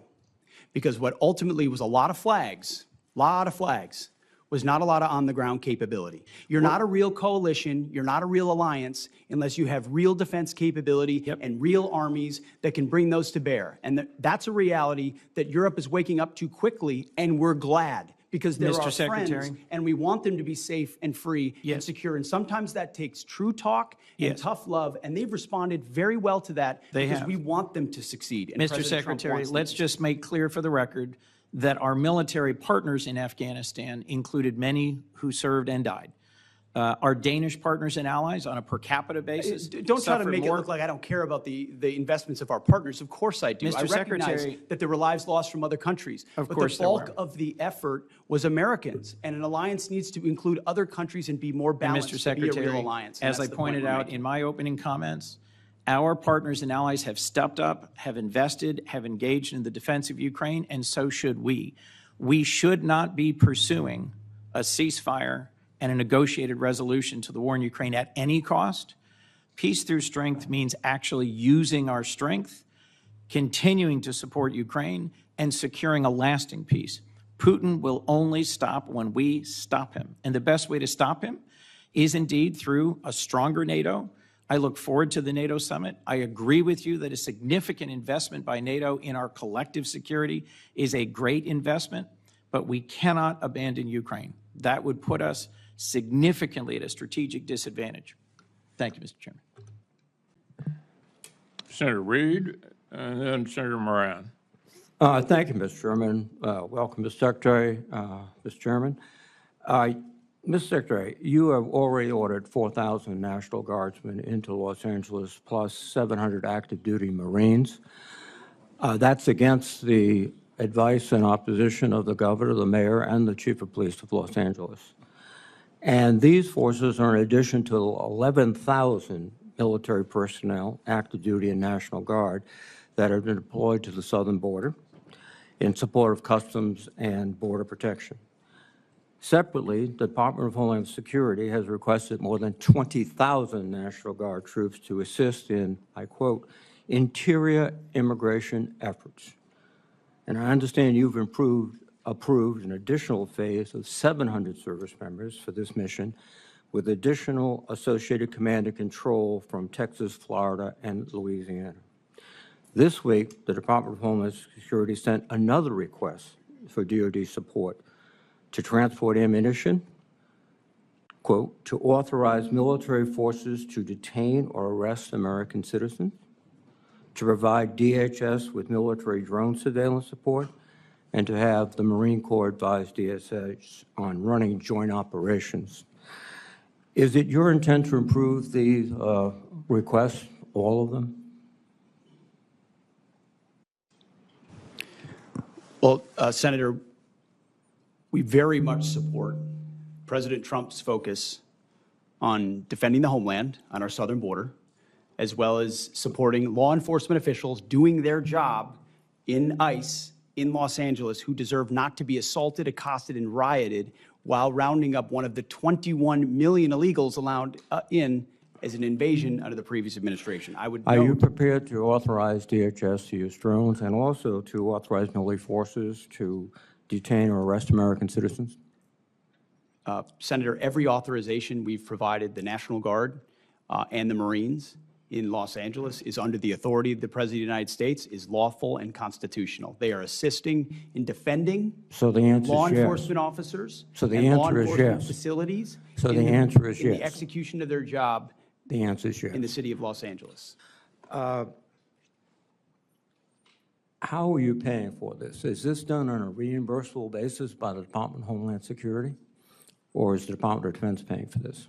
As we mentioned yesterday, a lot of this we are paying for, and some will collaborate with DHS on. And how is that done, given a CR which restricts your spending dramatically? What are you taking from? Readiness? Well, as we acknowledged, and I can pass to my colleague Bryn, who knows the details on this, but in 2025, where we took from, we have completely refunded and then some in the FY26 budget. Your whole ethic seems to be revolving on the lethality of the military force. How is this operation with Marines and National Guardsmen improving their lethality? Senator, you mentioned the 11,000 at the border. It's actually 13,000. And I've been down there to speak with them multiple times. And people will say that mobilization hurts readiness. When you talk to them, it actually improves their readiness. I'm talking about lethality. That's what you talk about all the time. Readiness and training and accountability is all part of lethality. No, that's right, training. The more ready you are, the more capable you are, the more accountable you are, the higher your standards How are. much- It all makes you more lethal. So you're, And the mission in Los Angeles, as you know well, sir, is not about lethality. It's about maintaining law and order on behalf of law enforcement agents who deserve to do their job Excuse me. without being attacked by mobs of people. And so Law- we're very proud that the National Guard and the Marines are on the streets defending the ICE agents, and they will continue to law do that. and They're doing a order great is job. a civil function under the Constitution of the United States. Civil enforcement, law enforcement authorities, not the U.S. military. And There's there- plenty of precedent for the U.S. military supporting law And enforcement officers. what your military is doing right now is laying concertina wire, guarding buildings, maintaining vehicles for other services. This is not only, I think, illegal, but also a diminution of the readiness and the focus of the military. But let me change course a bit. There's a general understanding that you have taken possession of this Qatari aircraft, the 747. But there are public reports that the Qataris have not yet signed a memorandum of understanding, which would specify that the agreement was initiated by the Trump administration, and Qatar is not responsible for any future transfers of the plane's ownership. Are you in possession of the Qatari airplane now? Any specifics about future aircraft that could be Air Force One can't be discussed here, but Sure it can be there discussed is a here. Are you in conversation about a possession- memorandum of understanding. A memorandum of understanding remains to be signed, Senator. You have signed a contract with a company to reconfigure the aircraft. What is the price of that contract? That cannot be revealed in this setting. sir. Why can't it be revealed in this setting? Well, this is the Appropriations Committee of the United States Senate. We appropriate the money that you will spend after it's authorized by my committee. And you cannot tell us how much the contract is for? You will have that number, Senator. It just No, can't be do talked you about want in it a now? public It's realm. been signed, the contract has been signed, correct? The contract has been signed? The memorandum of understanding is not No, complete, and I'm therefore talking about it's the not contract with the American contractor. Has it been signed? It's nothing on that front that I'm aware of is being executed. Well, that's contrary to what we've all heard. Second thing, what's the delivery time in the contract? Again, the delivery time of anything of that sensitive nature is not for public consumption. Can you tell me the delivery time for the Boeing aircraft that were being prepared for Air Force One? Was that in the contract? One of the problems is that the way we actually procure aircraft in this country takes so long Oh, that yeah. when it's ordered, it's 7, 8, 9, 10 years late, requiring the necessity for a stopgap alternative. Well, no. What you've just said is that the Boeing information was public knowledge. The delivery date, the cost overruns, But this is not, because this is not only a bad deal for the American public, it is just it's gratifying the president's ego. That's all it is. Thank you.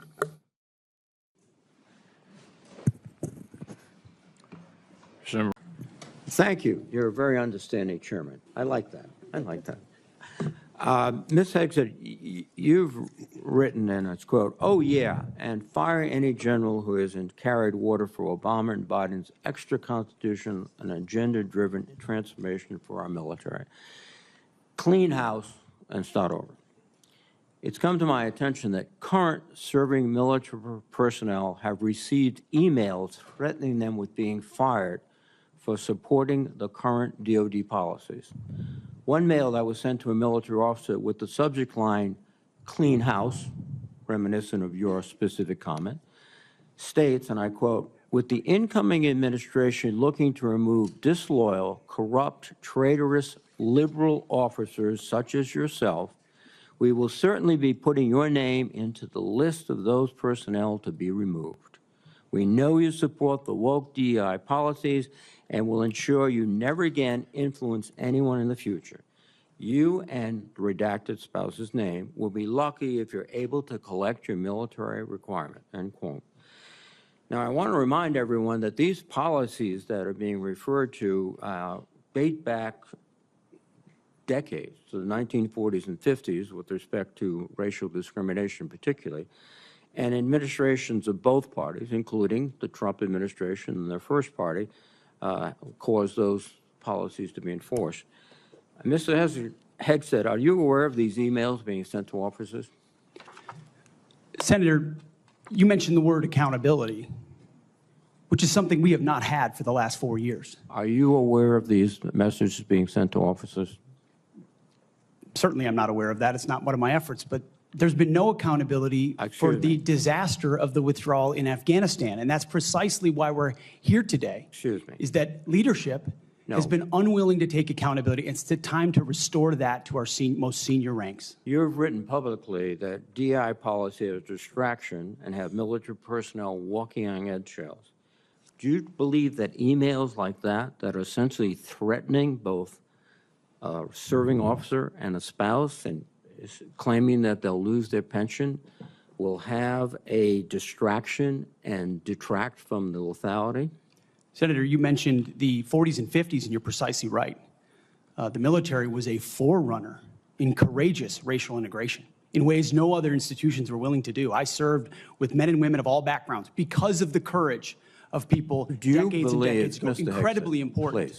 However, the DEI policies of today are not the same as what happened back then. They're dividing troops inside formations, causing commanders to walk on eggshells, not putting meritocracy first. That's the indictment that's made by those serving right now. Excuse me. And why we're having this conversation. All of your public comments don't talk about meritocracy. They talk about liberal democratic efforts that are destroying the military, that those people are our enemies. That's not meritocracy. That's a political view. And your goal, as I see emerging, is to politicize the military in favor of your particular positions, which you've outlined extensively, which would be the worst blow to the professionalism of the United States military and would undercut readiness, undercut retention, because I can see officers receiving these emails beginning to wonder very seriously if they should continue. Let me change subject for a moment here. You've been instrumental in securing pardons for several convicted war criminals. In at least 2 of these cases, the military personnel who served in combat with these convicted service members were not supportive of the pardons. They did their duty as soldiers to report war crimes.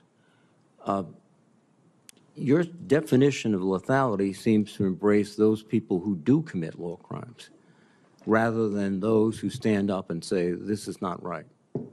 So what's the response to your service members who personally witnessed these and courageously reported them to their superiors? Senator, as someone who's led men in combat, directly and had to make very difficult decisions.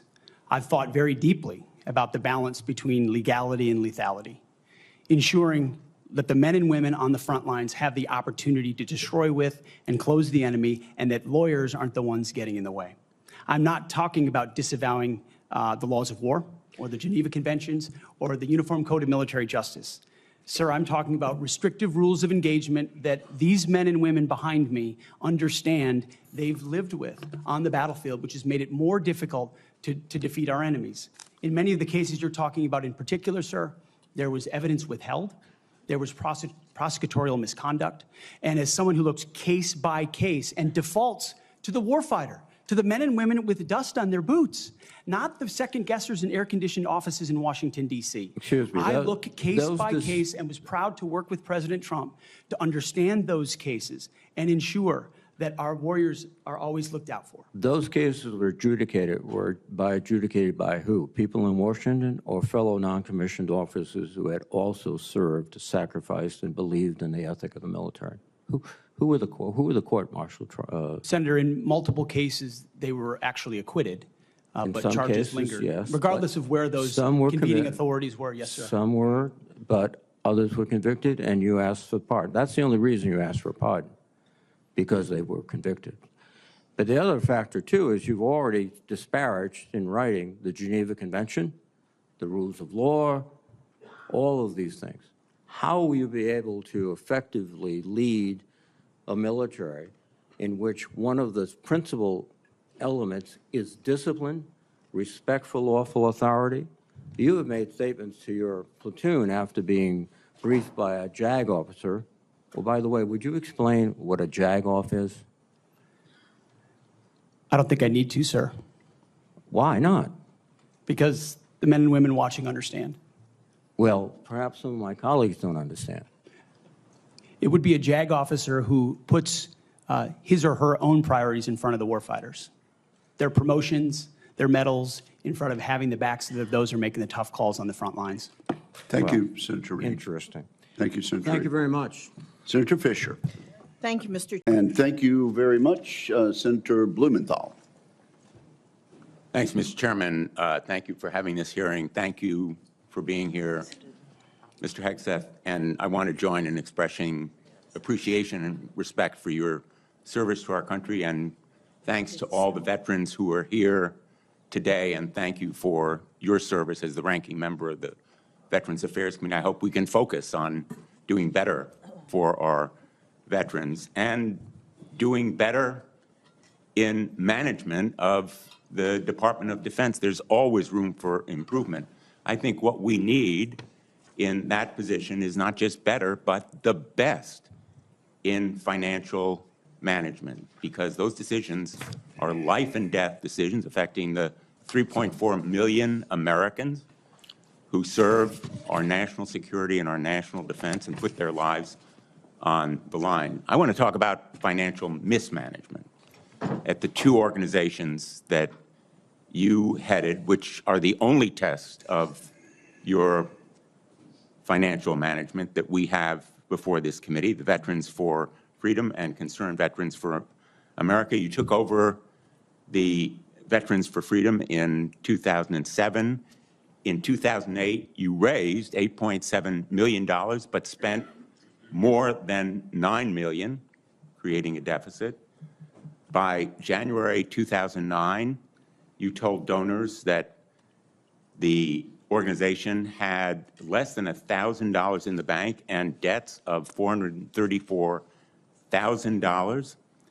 By 2010, revenue at the Veterans for Freedom had dropped to about $265,000. In the next year, it had dropped further to $22,000. You don't dispute these numbers, do you? Senator, I'm extremely proud of the work me and my fellow vets did at Vets for Freedom. A bunch of young vets with no political experience, a small group, working hard every single day. We raised donor funds. And and we have letters submitted for the record from almost everyone that worked with me every single day, including our chief operating officer, who will attest that every dollar we raised was used intentionally toward the execution of our mission, which is supporting the warfighters, exactly why we're here today, the warfighters in the Iraq surge. There was a campaign in 2008, Senator. It was Barack Obama if I versus can John just McCain. ask you another we believe question, John McCain would be the right because person to I win, have and so we spent the tax war. returns from that organization. I'm glad they're in for the record. I'm going to ask to be entered into the record, Mr. Chairman. Without objection. These tax returns are yours. They have your signature. And I'm going to ask that members of the committee review them because they're the only documents. I've asked for others. I've asked for the FBI report that would presumably document, it should have documented, this kind of financial mismanagement. And these are the 990s from that organization. By the year of 2011, donors had become so dissatisfied with that mismanagement, they, in effect, ousted you. They merged that organization with Military Families United, and thereafter, you joined a second organization as executive director. In between, Senator, I went to Harvard I want to University ask for 2 years and questions. Afghanistan. I want to ask you questions about Concerned Veterans for America. Again, another set of tax returns, the 990s from that organization. I ask they be made part of the record, Mr. Chairman. Without objection, both of those returns are now part of the record. 2011 to 2016.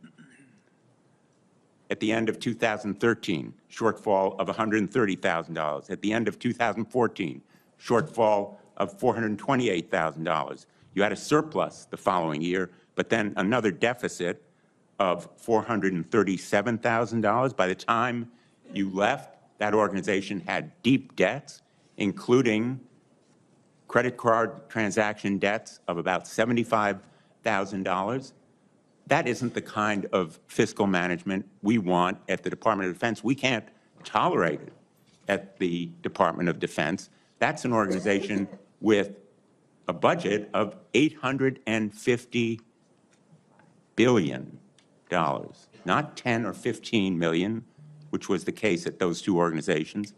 And it has command responsibility for 3.4 million Americans. The highest number that you managed in those two organizations was maybe 50 people. Let me ask you, how many men and women now serve in the United States Army? What is Sen's strength? Senator, I would like an opportunity to respond to I've asked you a impugning question. of my leadership of a veterans organization. Concerned Veterans for America, you're on the VA committee, sir, and I appreciate your service there. The VA Accountability Act and the Mission Act were all brainchilds of Concerned Veterans for America. We used our donor money very intentionally and focused to create policy that bettered the lives of veterans. Mr. Hegseth, I'm asking you a very simple question. How many men and women currently serve in the United States Army? Senator, the United States Army, 450,000 on active duty, sir. And how many in the Navy? And the Navy is 425, sir. Well, it's 337 this year. How many in the Marine Corps? 175,000, sir. 172,300. Those numbers dwarf any experience you had by many multiples. I don't believe that you can tell this committee or the people of America that you are qualified to lead them. I would support you as the spokesperson for the Pentagon. I don't dispute your communication skills, but I believe that we are entitled to the facts here. I've asked for more documents. I assume you'd be willing to submit to an expanded FBI background check that interviews your colleagues, accountants, ex-wives, former spouses, sexual assault survivors, and others, and enable them to come forward. Senator, I'm not in charge of FBI background checks. But you would submit to it and support it. I'm not in charge of FBI background checks. Thank you, Senator Blumenthal. Thank you for being here today. Thank you for your service to this country. Thank you, Senator. Few nominees come into this room with all the necessary experience to do this job, to be Secretary of Defense. We get that. It's a reflection on just how big of a job this is. What I want to understand is whether or not you bring any of the necessary experience that this job requires. And here's where I'm concerned. Senator Coleman, in introducing you, and this is a quote, he said, he has struggled and overcome great personal challenges, unquote. You walk in here saying that you've had personal and character issues in your past, including heavy drinking, which you wrote about. And you said, and this is a quote from you, that you said, I sit before you as an open book. Yet you haven't actually said what personal challenges it is that you've overcome when you've been asked about them. So I'm going to give you an opportunity here to be as forthright as you say you want to be. So while leading Concerned Veterans of America, there were very specific cases cited by individuals about your conduct. I'm going to go through a few of them, and I just want you to tell me if these are true or false. Very simple. On Memorial Day 2014, at a CVA event in Virginia, you needed to be carried out of the event for being intoxicated. Senator, anonymous smears. Just true or false? Very simple. Summer of 2014 in Cleveland, drunk in public with the CVA team.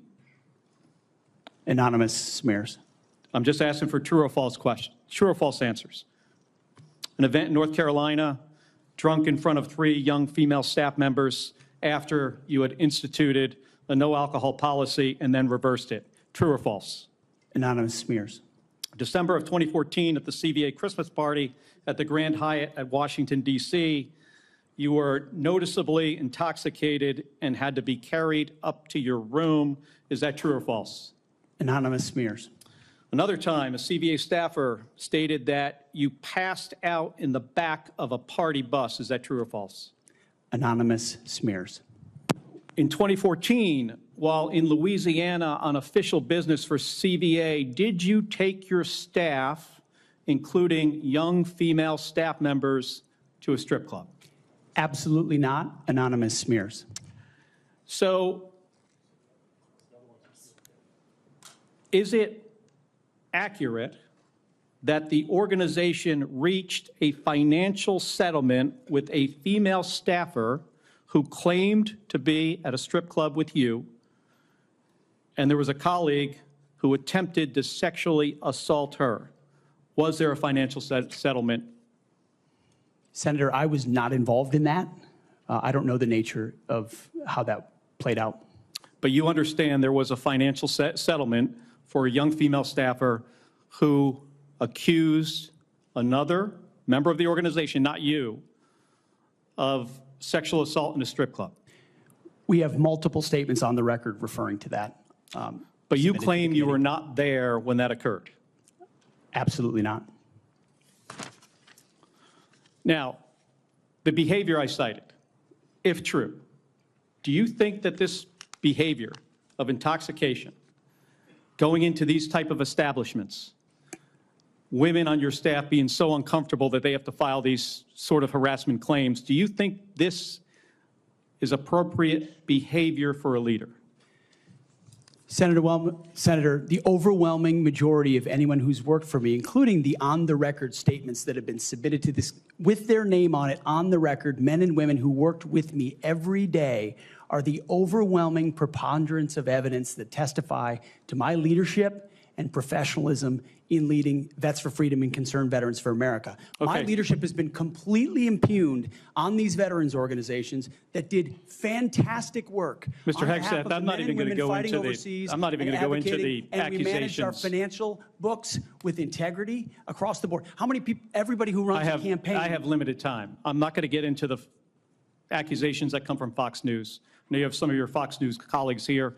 There were multiple instances of accusations against you about drinking on the job. All anonymous, all false, all refuted by my colleagues who I worked with for 10 years at 6 a.m. to 9 p.m. and everything The challenge here for me, Mr. Hegseth, they've only seen me be professional is when there is every discussion single time. about personal challenges, and you admittedly had issues with heavy drinking.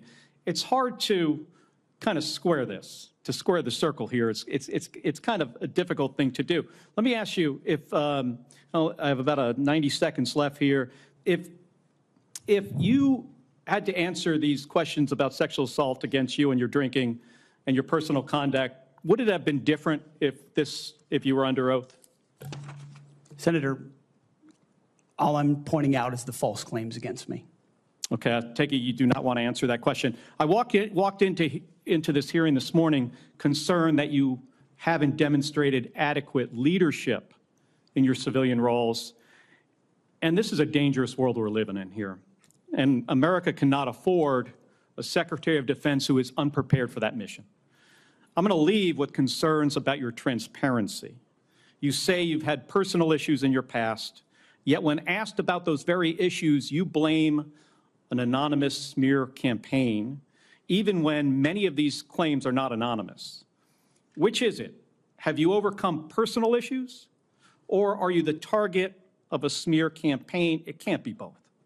It's clear to me that you're not being honest with us or the American people because you know the truth would disqualify you from getting the job. And just as concerning as each of these specific disqualifying accusations are, what concerns me just as much is the idea of having a Secretary of Defense who is not transparent. Thank you, Mr. Chairman. I yield back my 2 seconds. Thank you, Senator Kelly. Thank you, Mr. Hegseth. Senator Warren. Thank you, Mr. Chairman. And Mr. Hegseth, thank you. Thank you for your service. So if you're confirmed as Secretary of Defense, you will oversee our military, including about 250,000 women who currently serve on active duty in the Army, the Navy, the Air Force, the Space Forces, and the Marines. And I have serious concerns that your behavior toward women disqualifies you from serving in this role. Now, I've been trying to get answers from you for quite some time on this. You haven't wanted to meet or to answer any of my questions, so we'll just have to do it here and dive in. I want to pick up on some of the questions asked by Senators Shaheen and Gillibrand and Hirono, and I just want to make sure we have a list of some of the facts that I think are undisputed. I'm not going to talk about anonymous sources. I'm just going to quote you directly. We've got the video. We've got it in print. So going back to January 2013, you told a Fox News interviewer that women in the military simply couldn't measure up to men in the military, saying that allowing women to serve in combat roles would force the military to lower the bar. You picked up on that same theme in 2015, making remarks on Fox News, referring to women in combat as, quote, it would erode standards. June 2024, you said on Ben Shapiro's podcast, quote, women shouldn't be in combat at all. And then, of course, we've talked about it in 2024. You published a book, and you say on page 26 of your book, we need moms, but not in the military, especially in combat units. Page 48 of your book, you claim that women should not be in combat roles because men are distracted by women. And then 10 weeks ago, you appeared on the Sean Ryan show and said, I'm straight up just saying we should not have women in combat roles. Now, I presume you recall making all these statements? Senator, I'm not familiar with the article you're pointing to in 2013, but it underscores my argument completely because in that 2013 argument, I was talking about standards. No, Standards are what it's always been about, Let's not Senator. have this same fight again. Always been about Senate I've quoted standards. you directly. We've got the video. We're happy to show it. But I want to be clear here. For 12 years, you were quite open about your views, and your views were consistently the same. Women are inferior soldiers, sailors, Marines, airmen, and guardians. And in case anyone missed the point, and these are your words from 10 weeks ago, women absolutely straight up should not be permitted to serve in combat. And I notice on each of these quotes, those are said without qualification. It's not by how much you can lift or how fast you can run. They don't belong in combat, period, or your words straight up. And then on November 9th, 2024, just 32 days after your last public comment saying that women absolutely should not be in combat, you declared that, quote, some of our greatest warriors are women, and you support having them serve in combat. Now, that is a very, very big about face in a very, very short period of time. So help me understand, Mr. Hegseth, what extraordinary event happened in that 32-day period that made you change the core values you had expressed for the preceding 12 years? Senator, again, I very much appreciate you bringing up my comments from 2013 because for me, this issue has always been about standards. And unfortunately, because of some of the people that have been in political power for the last 4 years, priorities other than standards, lethality, and meritocracy have driven decision-making. I'm quoting you from the podcast. Women shouldn't be in combat at all. Where is the reference to standards? That they should be there if they can carry, if they can run? I don't see that at all, Mr. Hegseth. What I see is that there's a 32-day period in which you suddenly have another description about your views of women in the military. And I just want to know, what changed in the 32 days that the song you sang is not the song you come in here today to sing? Senator, the concerns I have and the concerns of many have had, especially in ground combat units, is that in pursuit of certain percentages or quotas, standards have been changed. And that makes the combat more difficult let me make a for everybody suggestion involved. about what happened in that 32 days.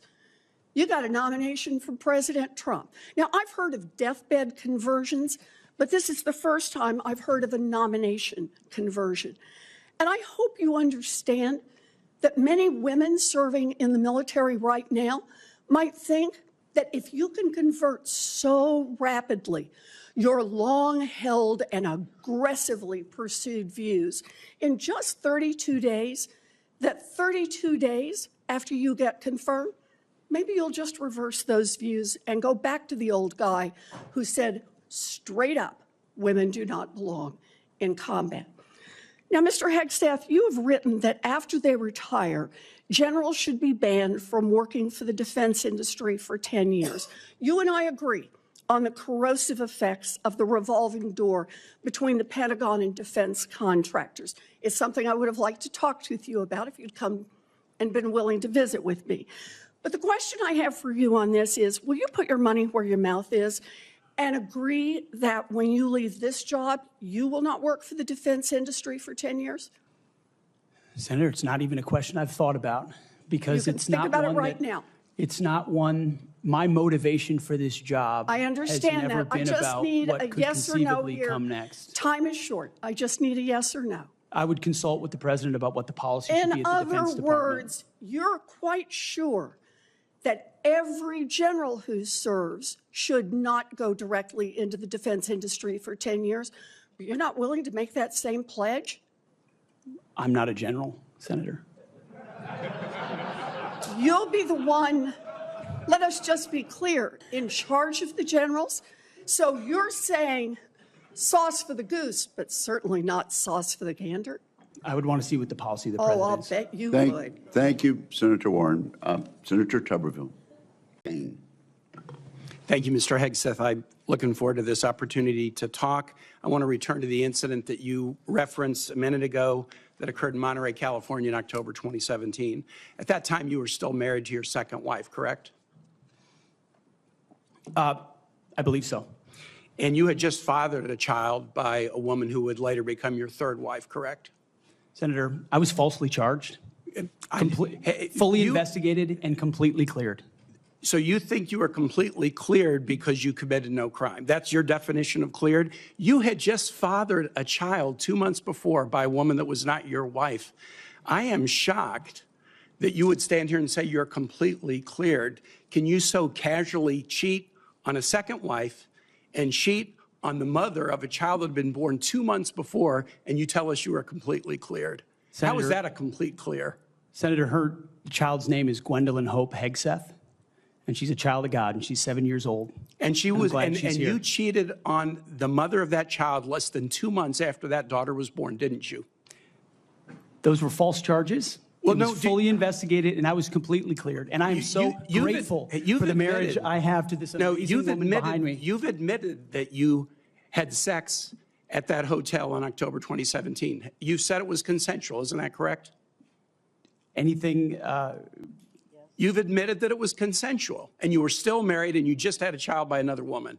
again, How do you explain your judgment? completely false charges against me, You fully investigated, and I was completely cleared. You have admitted that you had sex while you were married to wife 2 after you just had fathered a child by wife 3. You've admitted that. Now, if it had been a sexual assault, that would be disqualifying to be Secretary of Defense, wouldn't it? It was a false claim then and a false claim now. If it had been a sexual assault, that would be disqualifying to be Secretary of Defense, wouldn't it? That was a false claim. So Just you talking can't- about a hypothetical. So you can't tell me whether someone who has committed a sexual assault is disqualified from being Secretary of Defense? Senator, I know in my instance, and I'm talking about my instance only, it was a false claim. But you acknowledge And you it was cheat, but fully you investigated. acknowledge that you cheated on your wife and that you cheated on the woman by whom you had just fathered a child. You have admitted that. I will allow your words to speak for themselves. You're not retracting that today. That's good. I assume that in each of your weddings, you've pledged to be faithful to your wife. You've taken an oath to do that, haven't you? Senator, as I've acknowledged to everyone in this committee, not a perfect person, not claiming to But be. no, I just asked a simple question. You've taken an oath, like you would take an oath to be Secretary of Defense in all of your weddings to be faithful to your wife. Is that correct? I have failed in things in my life, and thankfully I'm redeemed by my Lord and Savior Jesus Christ. In finalizing divorces from your first and second wives, were there non-disclosure agreements in connection with those divorces? Senator, not that I'm aware of. If there were, would you agree to release those first and second wives from any confidentiality agreement? Senator, it's not something I'm aware of. But if there were, you would agree to release them from a confidentiality agreement? Senator, that's not my responsibility. Did you ever engage in any acts of physical violence against any of your wives? Senator, absolutely not. But you would agree with me that if someone had committed physical violence against a spouse, that would be disqualifying to serve as Secretary of Defense, correct? Senator, absolutely not have I ever done that. You would agree that that would be a disqualifying offense, would you not? Senator, you're talking about a hypothetical. I don't think it's a hypothetical. Violence against spouses occurs every day. And if you as a leader are not capable of saying that physical violence against a spouse should be a disqualifying fact for being secretary of the most powerful nation in the world, you're demonstrating an astonishing lack of judgment. The incident in Monterey led to a criminal charge, a criminal investigation, a private settlement, and a cash payment to the woman who filed the complaint. And there was also a non-disclosure agreement, correct?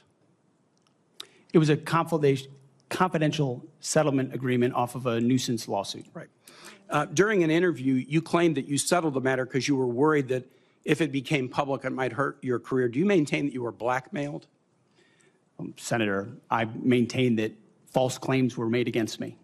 And ultimately, Your attorney those used false the claims, phrase, I have the opportunity to attest my innocence in those false claims. But you didn't reveal any of this to President Trump or the transition team as they were considering you to be nominated for Secretary of Defense. You didn't reveal the action. You didn't reveal the criminal complaint.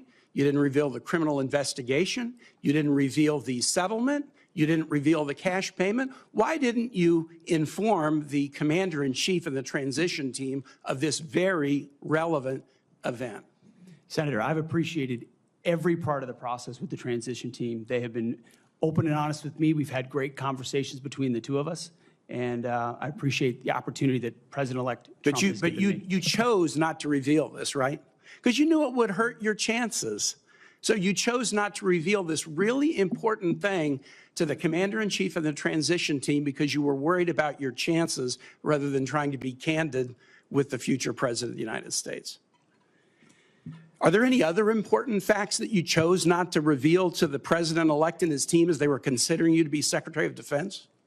Senator, I sit here before you an open book, as everyone who's watched this process. With multiple non-disclosure and confidentiality agreements tying the hands of many people who would like to comment to us. Much has been made of your workplace behavior as a leader of nonprofit veterans organizations and as a Fox News contributor. Were you fired from either of the leadership positions with the nonprofits?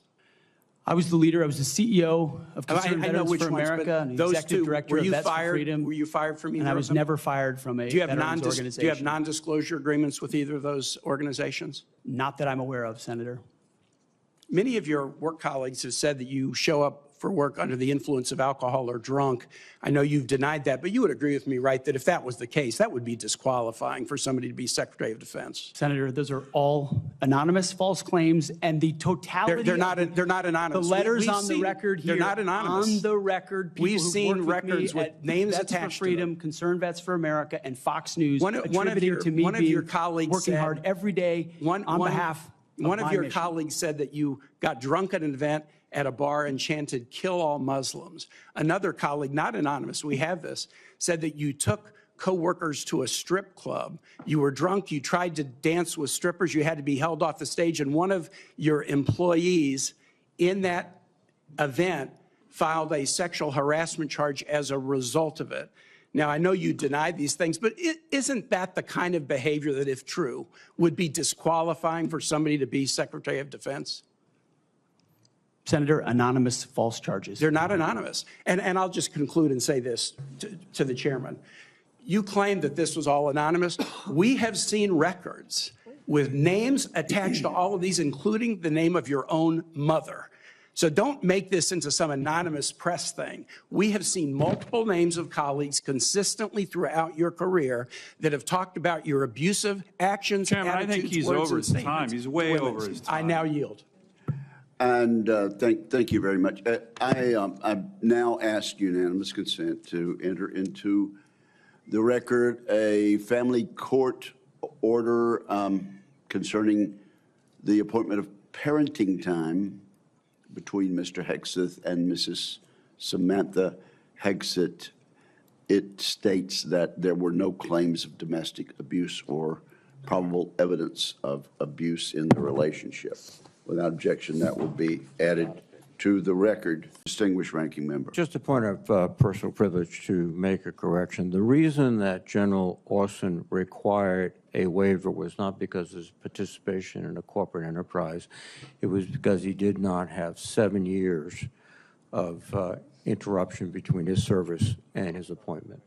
Second point is that if any of us were appointed as Secretary of Defense, we would be subject to the same types of questions. And the case in point is Senator John Tower was nominated for Secretary of Defense. It was discovered by his colleagues that his behavior was not commensurate with the responsibilities despite his service, and he was voted down. Thank you.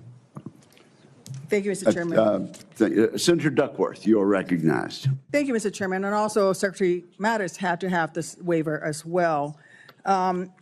Mr. Hegseth, this hearing is about whether you are qualified to be Secretary of Defense, and one of the qualifications, to answer my colleague's question, is to actually win the votes of every member of this committee and to be confirmed by the United States Senate.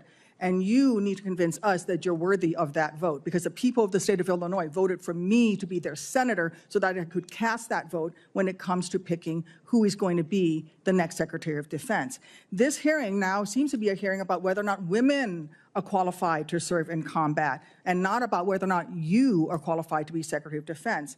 And let me just say that the American people need a SecDef who's ready to lead on day one. You are not that person. Our adversaries watch closely during times of transition, and any sense that the Department of Defense that keeps us safe is being steered by someone who's wholly unprepared for the job puts America at risk, and I am not willing to do that.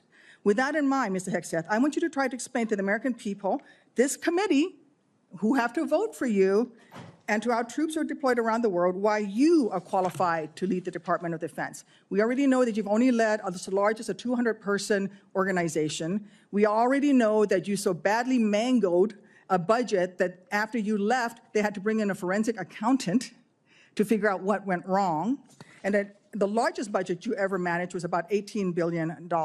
You know, that is about 51,560 times lower than the Department of Defense budget of $825 billion. $16 million is 51,568 times smaller than the defense budget. Please describe to me, Mr. Hegseth, you talk about DOD passing an audit. Please describe to me a time or an organization when that you led underwent an audit, because you say you're going to hire smarter people than you to run this audit. I'm not asking you to be an accountant. I want you to be able to tell me what kind of guidance will be given to those employees, what will happen if, whether or not you pass that audit. Have you led an audit of any organization, yes or no? I don't want a long answer, yes or no. Have you led an audit of any organization of which you were in charge? Senator, in both of the organizations I ran, we were always completely fiscally responsible. Yes or with the no, money did that you we lead had. an audit? And the way yes my or leadership no, has did you lead been an audit? stated Yes or has no? been completely What are you afraid of? You mischaracterized. can't answer this question. Yes or no, did you lead an audit? Do you not know this answer? Senator, every Yes or part no? of my leadership Yes of these or no? organizations Yes has or been no, did you lead an audit? misrepresented I will from take top that to as a bottom. no. What were the findings? So there were no findings because you've never led an audit. What guidance did you give the auditors? None, because you've never led an audit. Nobody expects you to be an accountant, Mr. Hegseth. What we expect is for you to understand the complexity of this Pentagon budget process that is absolutely necessary to outfit our warfighters. Look, the Secretary of Defense is required to make quick decisions every single day that, well, with high-level information that's being provided for them. A Secretary of Defense has to have breadth and depth of knowledge. Right now, I am concerned that you have neither. Mr. Hegseth, what is the highest level of international negotiations that you have engaged in, that you have led in? Because the Secretary of Defense does lead international security negotiations. There are three main ones that the Secretary of Defense leads and signs. Can you name at least one of them? Could you repeat the question, Senator? Sure. What is the highest level of international security agreement that you have led? And can you name some that the Secretary of Defense would lead? There's three main ones. Do you know? I have not been involved in international security arrangements because I have not been in government other than serving in the military. So my job has been So to no, the lead answer is men no. and Can you women in name one of the combat. three main ones that the You're Secretary talking of about defense signs? arrangements. I mean, NATO might be one that you're referring to. Status of Forces Agreement would be one of them. Status of Forces Agreement. I've been a part of teaching about Status of Forces Agreements. But you don't inside remember to Afghanistan. mention it? You're not qualified, Mr. Hegseth. You're not qualified. You talk about repairing our defense industrial complex. You're not qualified to that. You could do acquisition and cross-servicing agreements, which essentially are security agreements. You can't even mention that. You've done none of those. You talked about the Indo-Pacific a little bit, and I'm glad that you mentioned it. Can you name the importance of at least one of the nations in the ASEAN, and what type of agreement we have with at least one of those nations? And how many nations are in ASEAN, by the way? I couldn't tell you the exact No, you amount of couldn't, nations because in you've that, not but I even know we have bothered to allies do- in South Korea and Japan and in AUKUS with Australia, trying to work Okay. on submarines with them. Mr. and data Hegseth, transfers none with of those them. countries We are have in allies ASEAN. across. None of those three countries that you've mentioned are in ASEAN. I suggest you do a little homework before you prepare for these types of negotiations. Listen, Mr. Hegseth, we ask our troops to go into harm's way all the time. We ask them to go into harm's way. And this behind me is a copy of the Soldier's Creed, a copy that usually hangs over my desk here in the Senate, and you should be familiar with it. It's the same copy that hung over my desk at Walter Reed every single day that I woke up and fought my way back because I wanted to go back and serve next to my buddies who'd saved my life. This same copy, these words are repeated over and over and over again. And let me read out two things to you, two sentences. I will always place the mission first, and I am disciplined, physically and mentally tough, trained and proficient in my warrior task. Mr. Hegseth, our troops follow these words every single day, and they man up and they pack their rucksacks and they go to war. And they deserve a leader who can lead them, not a leader who wants to lower the standards for himself or raising the standards for other people. And by the way, our troops already meet the standards. We ask troops to man that ship, fight that fire, fly that helicopter until their very last breath. And they do that every single day. They cannot be led by someone who's not competent to do the job. How can we ask these warriors to train and perform the absolute highest standards when you are asking us to lower the standards to make you the Secretary of Defense simply because you are buddies with our president-elect? And by the way, he has filed for bankruptcy 6 times. I'm not quite sure he's the kind of CEO you want to refer to as a successful businessman. Let me make it clear. You can't seem to grasp that there is no U.S. military as we know it without the incredible women that we serve. Women who've earned their place in their units. You have not earned your place as Secretary of Defense. You say you care about keeping our armed forces strong and that you like that our armed forces are meritocracy, then let's not lower the standards for you. You, sir, are a no-go at this station. Thank you, Senator Duckworth. At this point, I ask unanimous consent to offer to the record a letter submitted by Omar Abbasi, son of former City Council President of Samarra, Iraq, who worked with Mr. Hegseth in Iraq. Without objection, that will be entered. Senator Gillibrand. Thank you, Mr. Chairman. Thank you, Mr. Hegseth. I do want to thank you for your service, and I want to thank you for your willingness to serve in this capacity. Thank you, Senator. I have many concerns about your record, and particularly your public statements, because they are so hurtful to the men and women who are currently serving in the U.S. military, harmful to morale, harmful to good order and discipline. If you are saying that women shouldn't be serving in the military, and I'm going to read you your quotes, because the quotes themselves are terrible. You will have to change how you see women to do this job well, and I don't know if you are capable of that. So I want to press on these issues that my colleague Jean Shaheen brought up, because she said it so well. So first of all, you answered your questionnaire. Do you believe that any American who wants to serve in their country in the military and can meet objective standards set by the military should be allowed to serve without limitation? You've said yes to that question.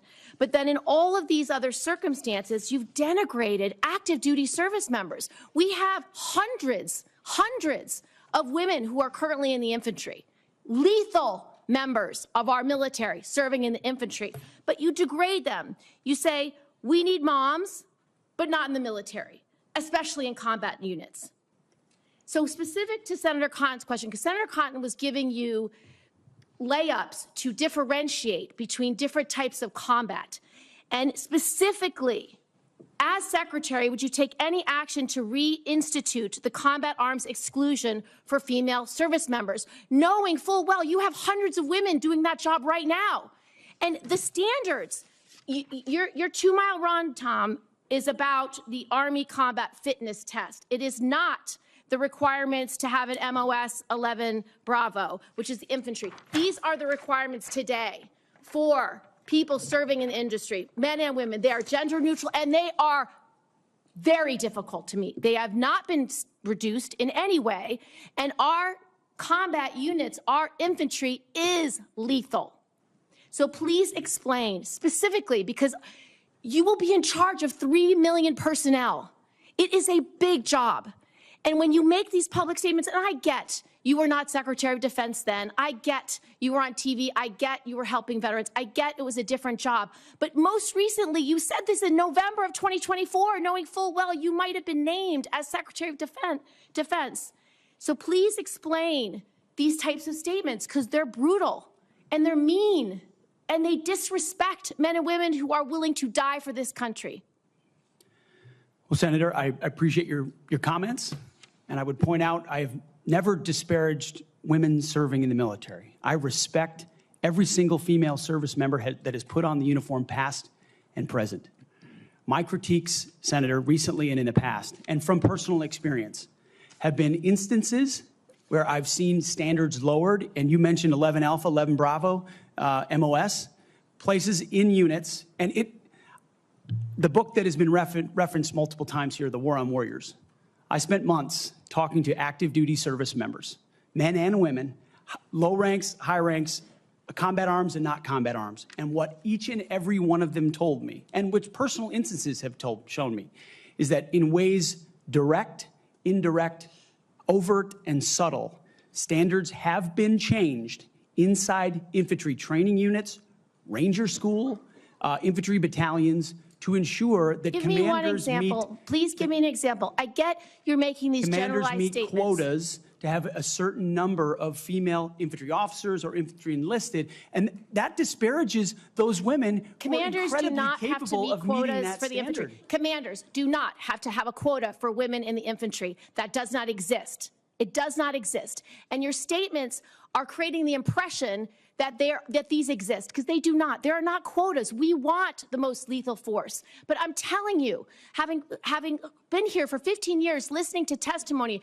about men and women in combat and the type of operations that were successful in Afghanistan and in Iraq, women were essential for many of those units. When Ranger units went in to find where the terrorists hiding in Afghanistan or in Iraq, if they had a woman in the unit, they could go in, talk to the women in a village, say, where are the terrorists hiding? Where are the weapons hiding? And get crucial information to make sure that we can win that battle. So you cannot denigrate women in general, and your statements do that. We don't want women in the military, especially in combat. What a terrible statement. So please, do not deny that you've made those statements. You have. We take the responsibility of standards very seriously, and we will work with you. I'm equally distressed you would not meet with me before this hearing. We could have covered all of this before you came here, so I could get to the 15 other questions that I want to get to. So women you have denigrated. You have also denigrated members of the LGBTQ community. Did you know that when Don't Ask, Don't Tell was in place, we lost so many crucial personnel, over 1,000 in mission-critical areas. We lost 10% of all our foreign language speakers because of a political policy. You said in your statement, you don't want politics in the DOD. Everything you've said in these public statements is politics. I don't want women. I don't want moms. What's wrong with a mom, by the way? Once you have babies, you therefore are no longer able to be lethal. I mean, you're basically saying women, after they have children, can't ever serve in the military in a combat role. It's a silly thing to say. It's a silly thing to say, beneath the position that you are aspiring to. To denigrate LGBTQ service members is a mistake. If you are a sharpshooter, you're as lethal regardless of what your gender identity is, regardless of who you love. So please know this to be a true statement. So you say it was a political thing. You say it undermined us, social engineering. I don't know why someone having to publicly say or not publicly say who they love is social engineering. I think having that policy in the first place was highly problematic. And as you said in your statement, do you agree anybody should be able to serve in the military if they meet the standards? Senator, as the president has stated, I don't disagree with the overturn of Don't Ask, Don't Tell. Great, because I don't want you thinking, can't serve if you're a mom, can't serve if you're LGBTQ, and then last, can't serve if you're a leftist. The statements you said about people who have views differently than you, that we're the enemy, are you saying that 50% of the DOD, if they hold liberal views or leftist views or are Democrats, are not welcome in the military? Are you saying that? Senator, I volunteered to deploy to Afghanistan under Democrat President Barack Obama. I also volunteered to guard the inauguration of Joe Biden, but was denied the opportunity to serve because I was identified as an extremist by my own unit for a Christian tattoo. Thank you very much. Senator